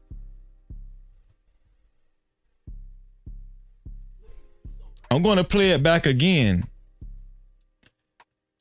She said, after she said what she said on that video, her first video that went viral when she brought awareness to this allegedly whites only camp, she said subsequently she was receiving racist comments. I'm going to play the video back again, and you guys tell me if she was being racist or if she was simply bringing awareness. I don't know. I want to hear from you guys. Here we go. Naomi worries a lot about balancing work, school, her social life, and of course her finances. So she banks with Mid-Florida, who helps her fetch her financial goals. Now she can shake away your life. Okay. But Here we go. Here we go. I know I'm probably going to get canceled for this, but Camp Mystic is a whites-only girls Christian camp. I know I'm probably going to get canceled for this, but Camp Mystic is a whites-only girls Christian camp. They don't even have a token Asian. They don't have a token black person. It is a all white only conservative Christian camp. If you ain't white, you ain't right, you ain't getting in, you ain't going, period. And I think that context needs to be said in this matter. It's not to say that we don't want the girls to be found, whatever girls that are missing or whatever right now, but you best believe, especially in today's political climate, if this were a group of Hispanic girls, especially with them being in East Texas, it should be most likely Hispanic. If this were a group of Hispanic girls out there, this would not be getting this type of coverage that they're getting. No one would give a f***. And all these white people, the parents of these little girls, would be saying things like they need to be deported, they shouldn't have been here in the first place, and yada yada yada. So before y'all come at me, before y'all start leaving hate comments on my page about, oh, these are just kids and they don't know no better, da, da, da, da, da. The parents of these children who are choosing, and it is a choice in 2025, it is definitely a freaking choice to go into East damn Texas and to make a all-white enclave, exclusionary just for white people, with all the black people in East Texas, with all the Hispanic people in East Texas. Somehow, some way, you have carved out an all-white, whites-only enclave in East Texas for your white children. Yeah, I have a problem with that. I have a big problem with that. Once again, this is no shade to the girls. I hope they all get found. But once again, y'all have to understand the climate that we're living in. They want you to have sympathy for these people. They want you to get out of your bed and to come out of your home and to go find these people and to donate your money to go find these people. Meanwhile, they are deporting your family members. Meanwhile, they're setting up concentration camps and prisons for your family members. And I need y'all to keep that in mind before y'all get out there and put on your rain boots and go find these little girls.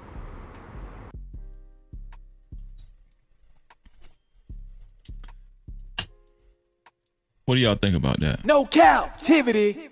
Crypto taxes done in minutes. I'm about to start a new poll. I'm going to start a new poll. Right here said, do you agree with Sadé Perkins? 31% said yes. 69% said no. It's 42 votes. Okay, the new poll is going to say, do you think her initial video was racist? Do you think her initial video was racist?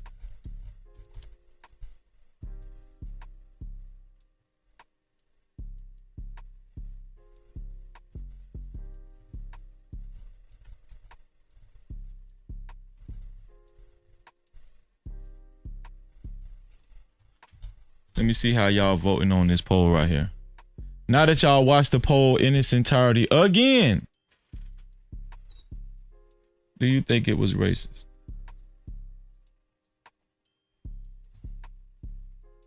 I want y'all to line up the votes.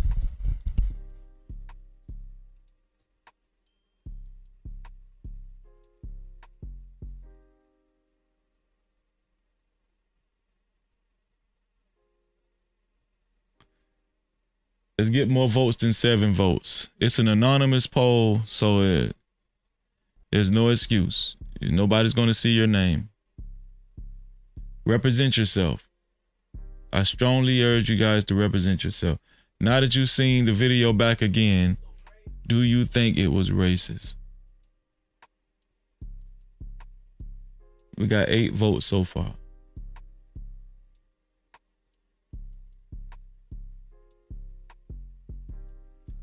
Yes or no?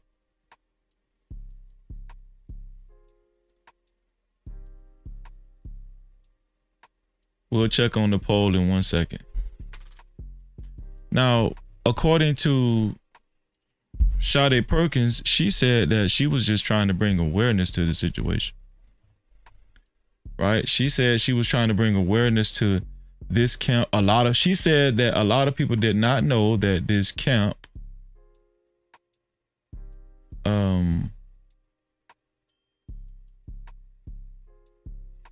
was whites only. She said a lot of people did not know that this camp was whites only. I was supposed to play this this IG post right here. Let me see what she said. There's people in it. Oh my God, there's so many people in it. I know I'm probably gonna get canceled for this. Would be saying things. Okay, we seen that already. That's the original video. Okay.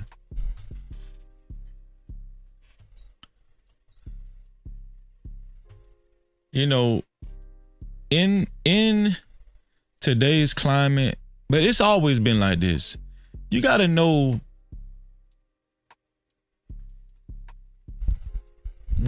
what to say and when to say it.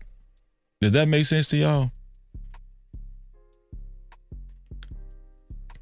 You got to know what to say and when to say it. Now, the reason why I put the poll up is because everybody doesn't think the same, right? Some people, the poll is a silent way for everybody to be heard. Some people might not, you know, be like me. They might not be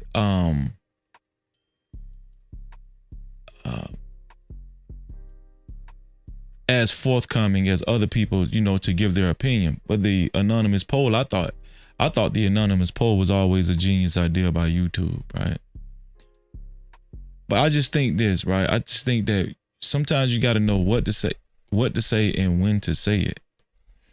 121 people on the death toll is a lot of people. Now, if it was, I'm taking her word for it. I want y'all to look at it this way. If it was a whites only camp and they did it like that on purpose, that is very strange that this camp, out of all camps in the United States of America, it happened, this flood happened to this camp. Now I'm gonna be honest with y'all. That is very, you know, have y'all thought about that too? That's very, what's the right word I'm looking for?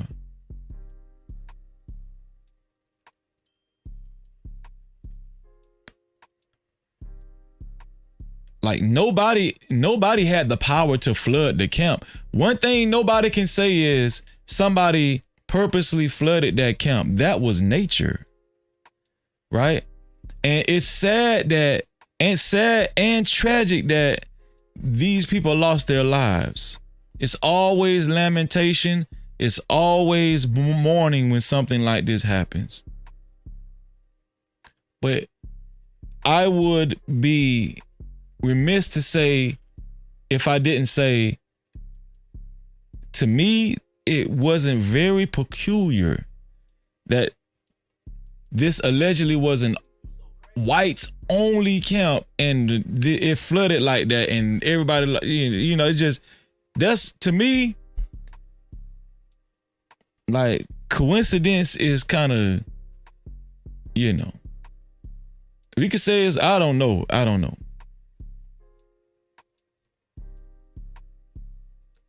But I do believe in a higher power, and we have to give a lot of these incidences, we have to put these situations in God's hands, right? Only God knows. Only God knows. Now, she said back in the Jim Crow days, she did her research and it originally erected. This camp originally was built as a whites only camp in Jim Crow. Now that's not far-fetched. I can believe that. Was it a whites only camp today? I don't know. Was that the tradition? Was that the expectation of this camp from the 50s and the 60s, from the Jim Crow era? I don't know. That could be a possibility. This young lady said that she did her research.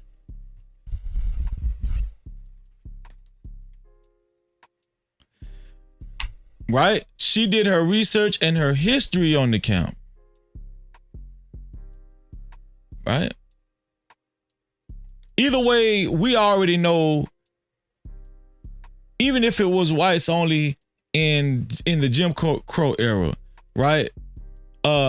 It's still not a good thing, right? It's not a good thing to just shut other parts of humanity out because you think that you're better than somebody, right? That's not a good thing. That point, I understand where the young lady is coming from.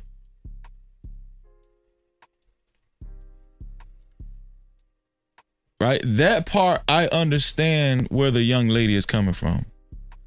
But her bringing that up now in 2025, I think is very, what's the right word I'm looking for?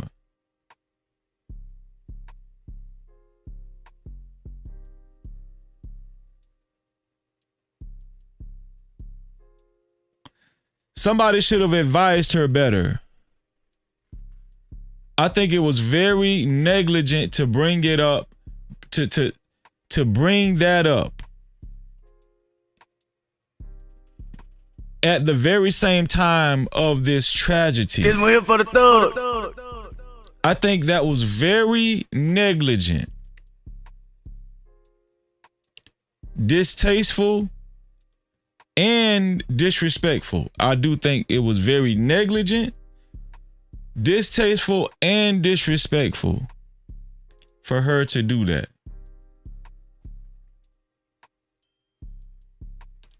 I understand the premise of alleged whites only camp and the history of the camp. I get it. But these were still human beings. Right? Let's just say, listen. I would see, and not only that, they were young girls, right? These young girls, they didn't ask to be here. These young white girls, these young white girls did not ask to be here. Right? They did not ask to be here. You know, they wasn't even old enough to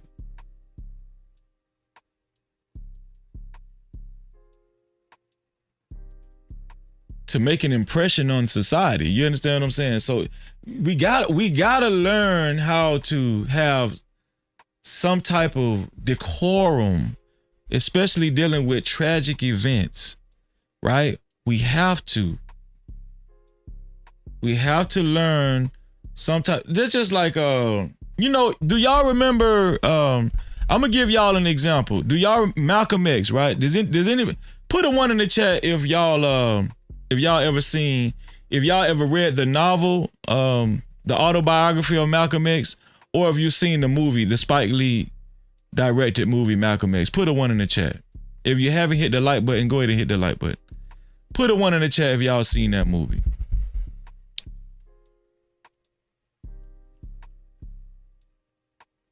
Now I'm gonna say this right here.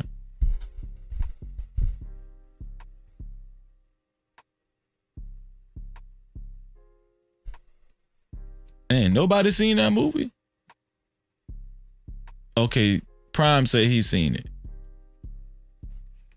Nobody seen the movie or read the book. I would advise y'all to read the book. The book is better than the movie, to be honest with y'all. Way better than the movie. But Spike Lee did a good job. Studio Mansion say he's seen it.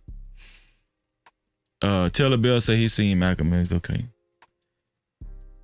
I'm going to remind y'all a part in the movie that's kind of similar to what's going on with this young lady. Do y'all remember when Robert Kennedy, when President Kennedy died? Was it Robert Kennedy? Let's see.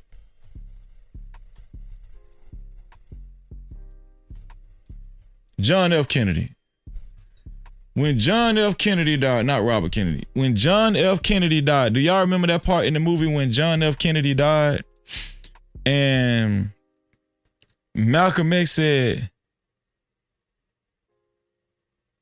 it's just, he said something about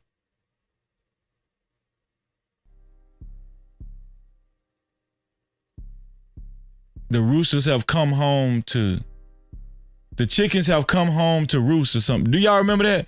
The reporter asked Malcolm X, what do you think about John F. Kennedy being assassinated? He said, well, to me it's just a simple case of the chickens have come home to roost. Chickens come home to roost. And then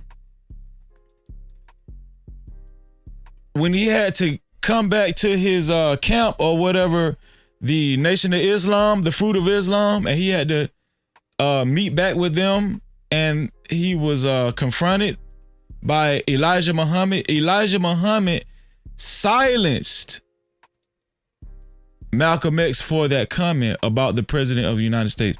Why do y'all think Elijah Muhammad silenced Malcolm X for that comment? Why do y'all think he did that?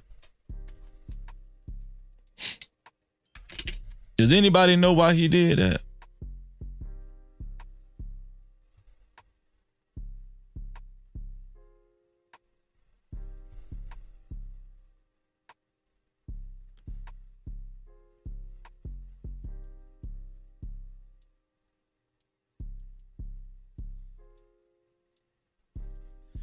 The reason why Elijah Muhammad silenced Malcolm X is because he felt like Malcolm X not only took it upon himself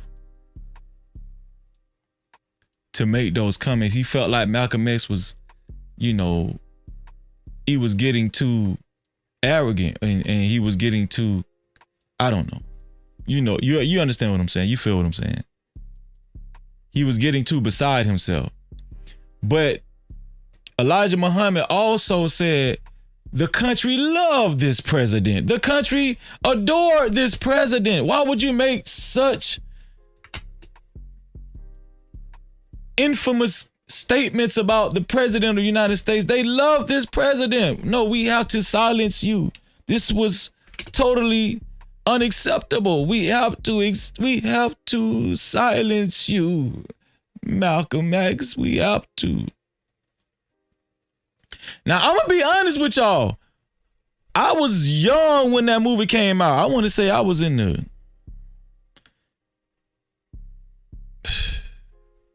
I was in elementary when that movie came out.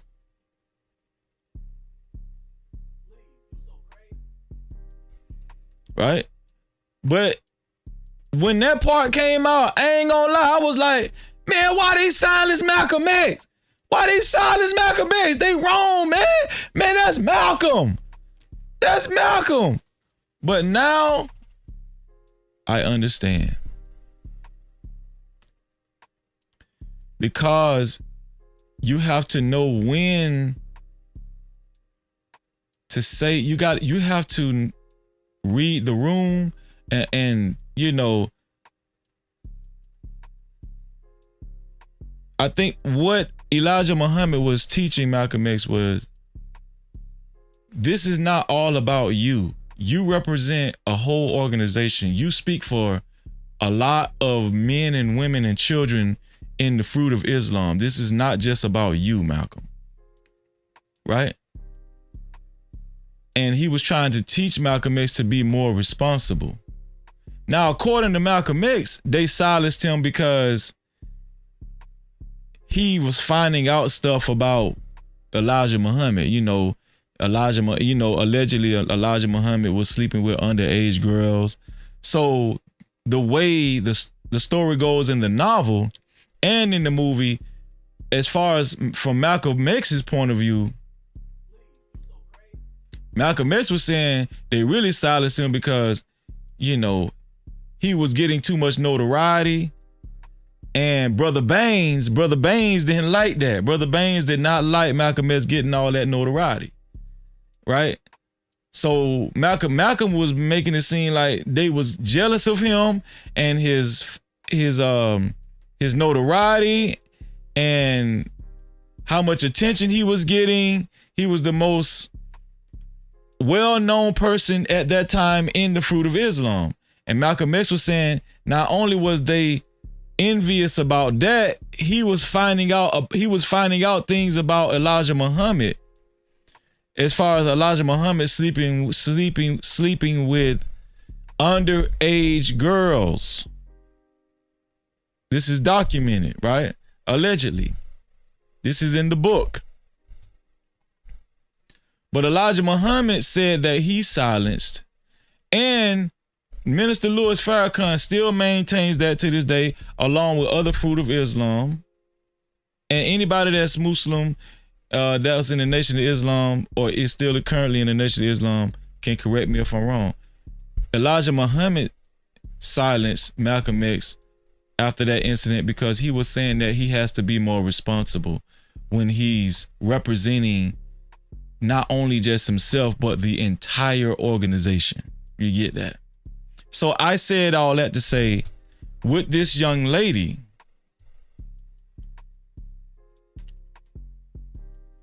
does that apply? She's not a part of an organization, right? But I think what does apply, I don't think her being a part of an organization applies. I think her boyfriend, her white pastor boyfriend, probably would have appreciated if she had more tact, right? And more, if she had more consideration, right? But yes, it's true. She's not a part of an organization, but as individuals, no matter our viewpoints, it's good to use wisdom when dealing with certain situations. It's good to use wisdom. Right? It's very good to use wisdom.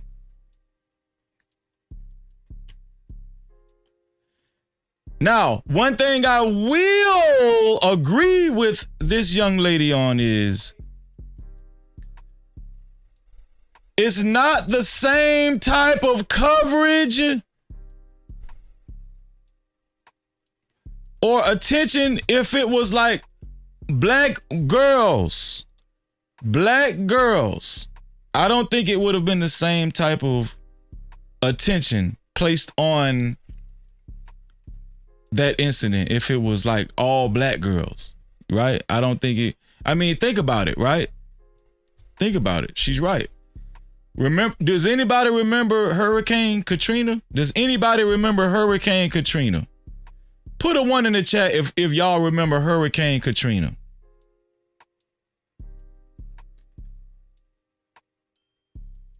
Put a 1 in the chat if y'all remember Hurricane Katrina, which was far worse. And we're not comparing apples and oranges up here, but it was significantly worse, right?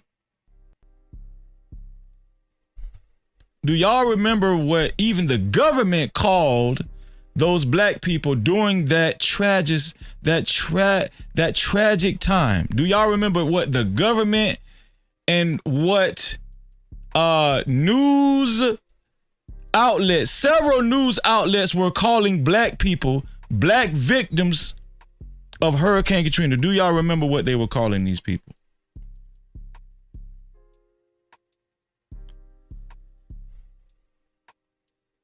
As a matter of fact, let me remind y'all of something.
Do y'all remember this?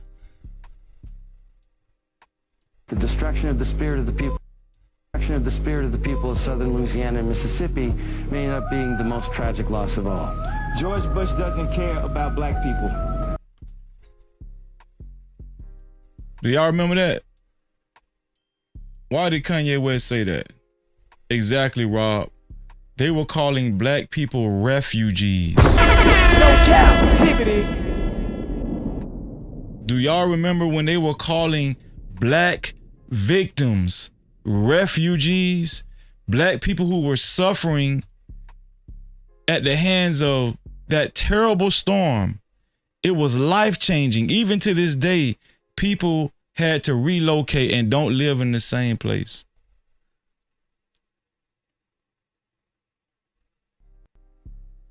They were calling black folk refugees. So I want people that's watching this live stream to understand the frustration and why somebody like this young lady would lash out the way she did, right?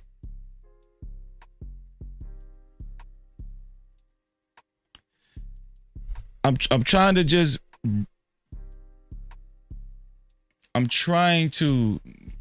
get you guys to understand the frustration, right? And why this country is so racially charged. Do you get it? Do y'all understand? It was unacceptable when they call black people refugees, and it was unacceptable when this young lady, and let me tell y'all something, this just one black lady that had had something to say about Camp Mystic. This is just one lady. Imagine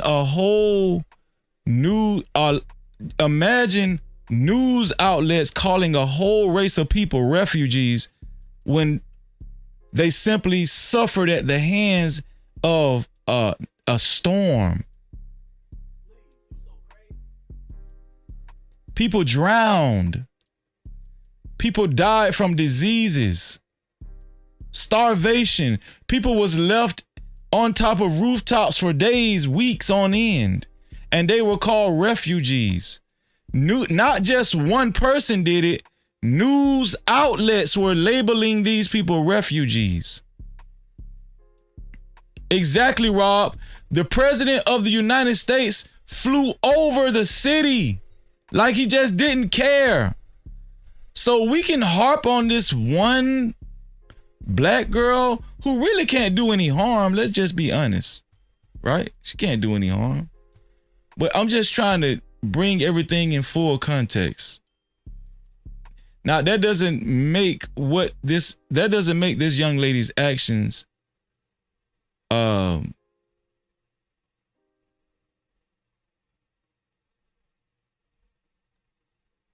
acceptable, right? That doesn't make her actions acceptable. But you can kind of understand the frustration and why people are so racially charged.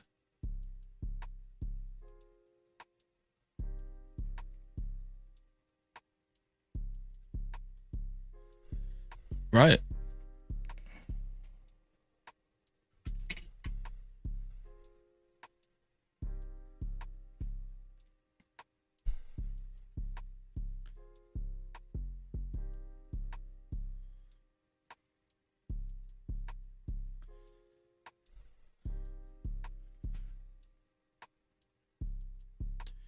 You know, especially when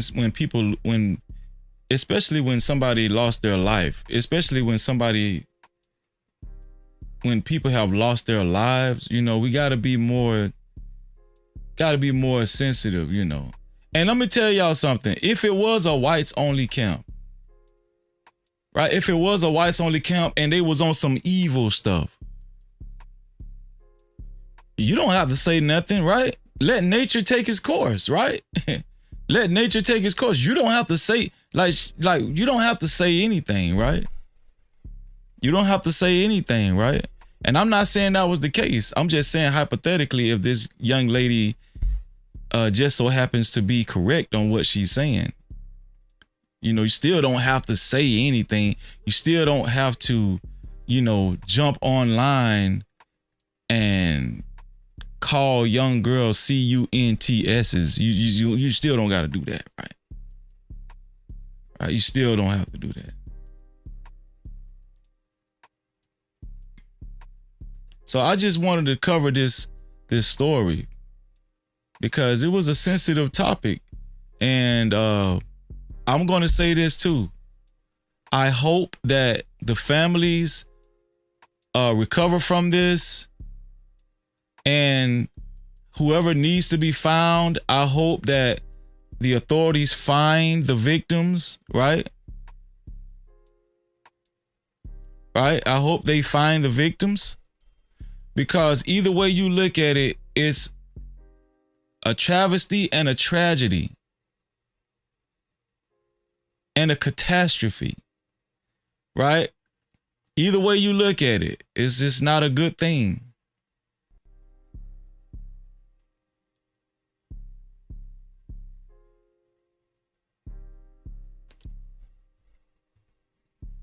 Right? So, you know, I hope that they, you know, I don't even know the way they say that camp is positioned, right? Because obviously it was low ground. Do y'all think that they can recover, that camp can get back in business? Let me ask y'all this. Do y'all think that camp, after everything blows over, do y'all think that camp can resume business as usual? Being that they know the position of that camp and how below sea level it is or something like that. Because now that we know that camp can flood the way it did, that's a very dangerous place to be. If I was a parent, I would not send my child to a camp like that, especially me knowing the conditions.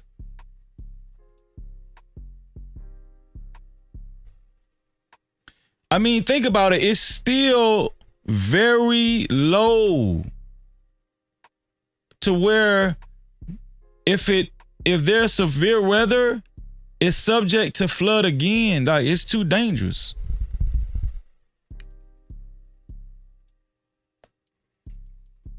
I don't think they need to have that camp there anymore. I think nature was trying to tell them something. You know? And it's such a concentrated area, right? It's such a concentrated area. Yeah. They might need to think about relocating. I'm just saying. Right? I'm talking about just that one place is so concentrated. It's so easy to flood. Right? But I'm going to tell you what was very strange. How that flood just came out of nowhere after all those years. Y'all understand that? That flood came out of nowhere after all those years.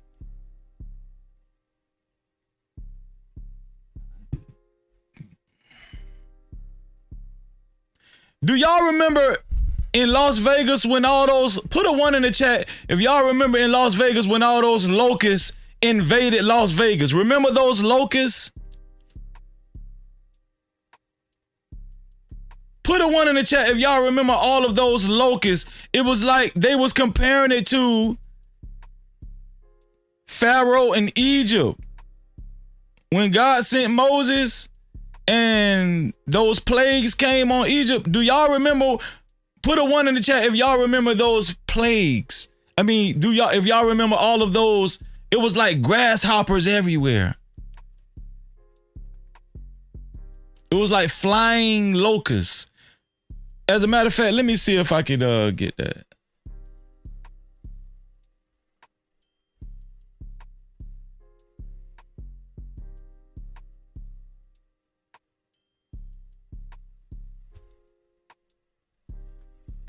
Subtle, but even. Let me see if I can show y'all.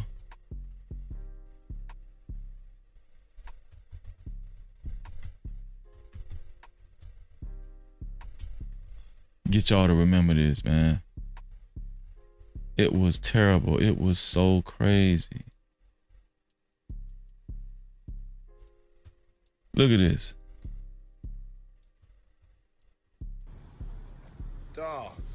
Do y'all remember this?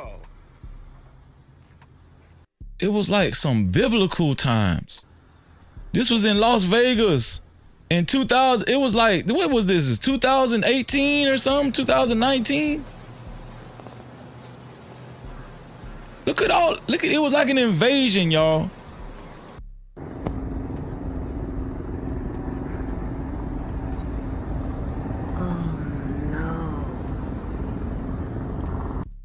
Y'all don't think these is like signs?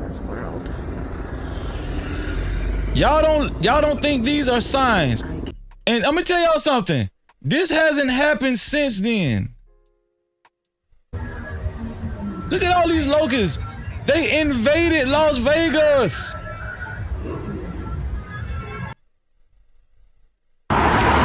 Look.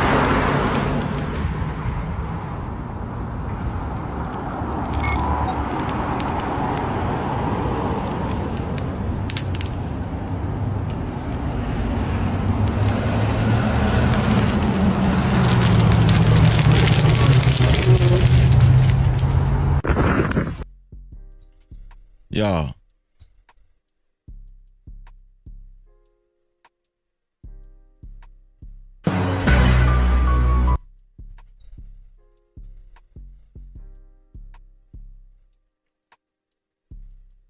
And there came out of the smoke locusts upon the earth, and upon them was given power, as the scorpions of the earth have power.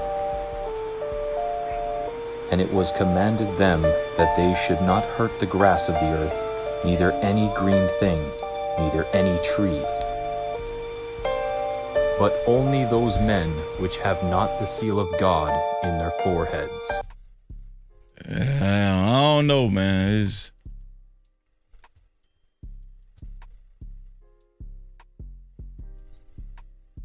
Y'all remember that in Las Vegas?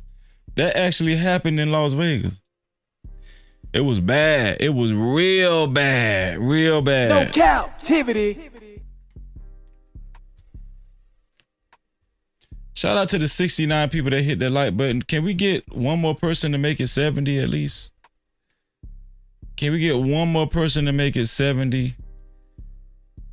I don't care who it is. Shout out to the 69 people that hit the like. Thank you. Shout out to the 70th person that hit the like button. No Cap-tivity. Thank you. I appreciate you. And shout out to the one person that maintained that dislike. Thank you. I appreciate y'all, man. But I just wanted to cover this story. Let me see what y'all saying. Let me see what y'all saying in the chat as far as let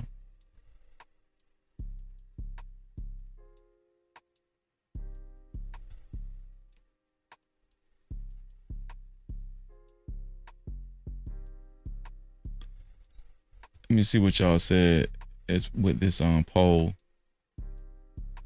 Do you think Sadé Perkins' initial video was racist? 70% of y'all say yes. 30% of y'all say no. It was only 20 votes this time, to be fair though. Only 20 votes this time.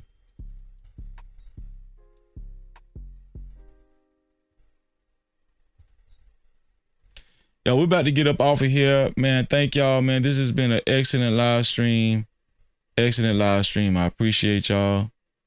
Thank you to everybody that came through. We about to do the benediction, y'all. About to do the benediction. Let me see. Benediction.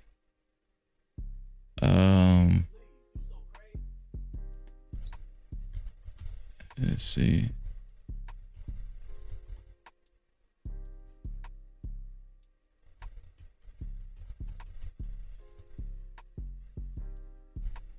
Let's see.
Okay, here we go. This is a good verse right here.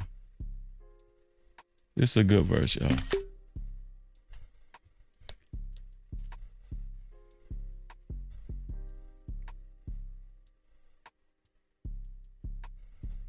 This is a good verse right here. Right here, this says, this is Philippians 2nd chapter, 3 through 4. It says, do nothing from selfish ambition or conceit. Do nothing from selfish ambition or conceit, but in humility count others more significant than yourselves. But in humility count others more significant than yourselves. Let each of you look not only to his or her own interests, but also to the interests of others. No Cap-tivity. Right? Let's just consider certain situations, right? Let's take strong consideration in certain situations. That's all we're saying. Let's just take strong consideration let's think before we speak and take strong consideration in certain situations, especially death, right? Especially, I ain't gonna lie. You know, I ain't gonna say that. I'm just saying, let's just take strong consideration, you know.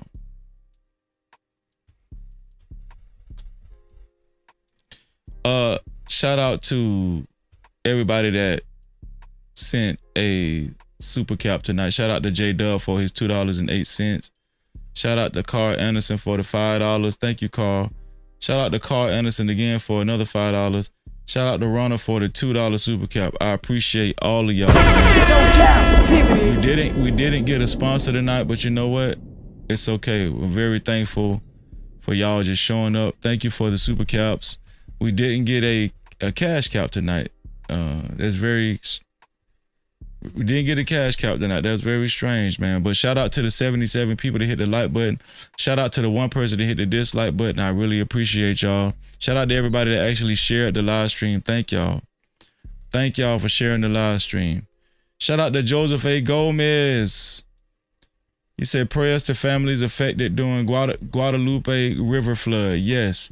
Be love here in New Mexico. We had a major flood that claimed the lives of 2 young brothers. Much love to Freezy and No Cap family. No Cap-tivity. Yeah, shout out to Shaquille Oatmeal in the building. I appreciate you being here. And shout out to Emmett Fox. I see you. Thank y'all. Thank you to Wind Chime. I see you, Wind Chime. Shout out to Be Love. Shout out to everybody that came through. Another successful live stream.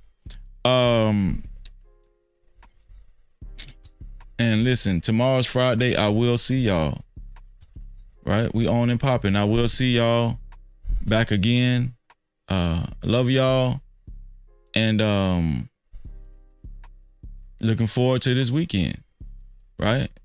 Make sure y'all spread the word. This weekend gonna be lit. All right? We about to get up out of here. And y'all know what I always say. To free yourself, you must heal yourself. And until the next time, we out of here. Let's get it. Freezy, a pioneer. Freezy, a pioneer.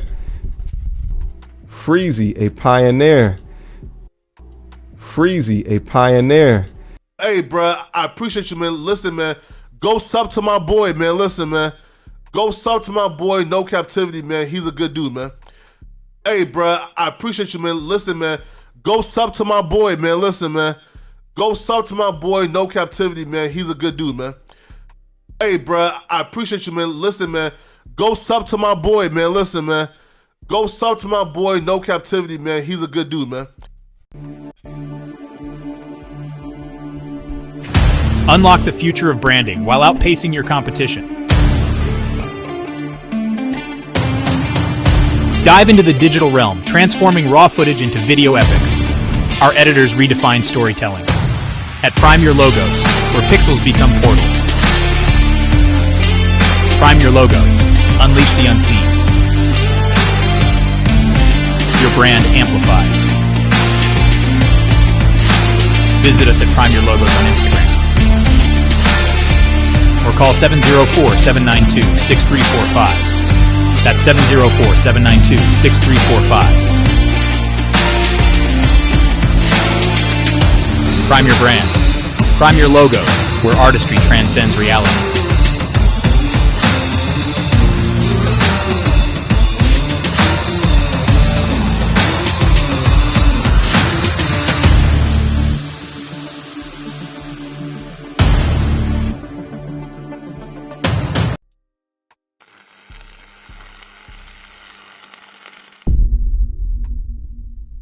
No Cap-tivity. Freezy.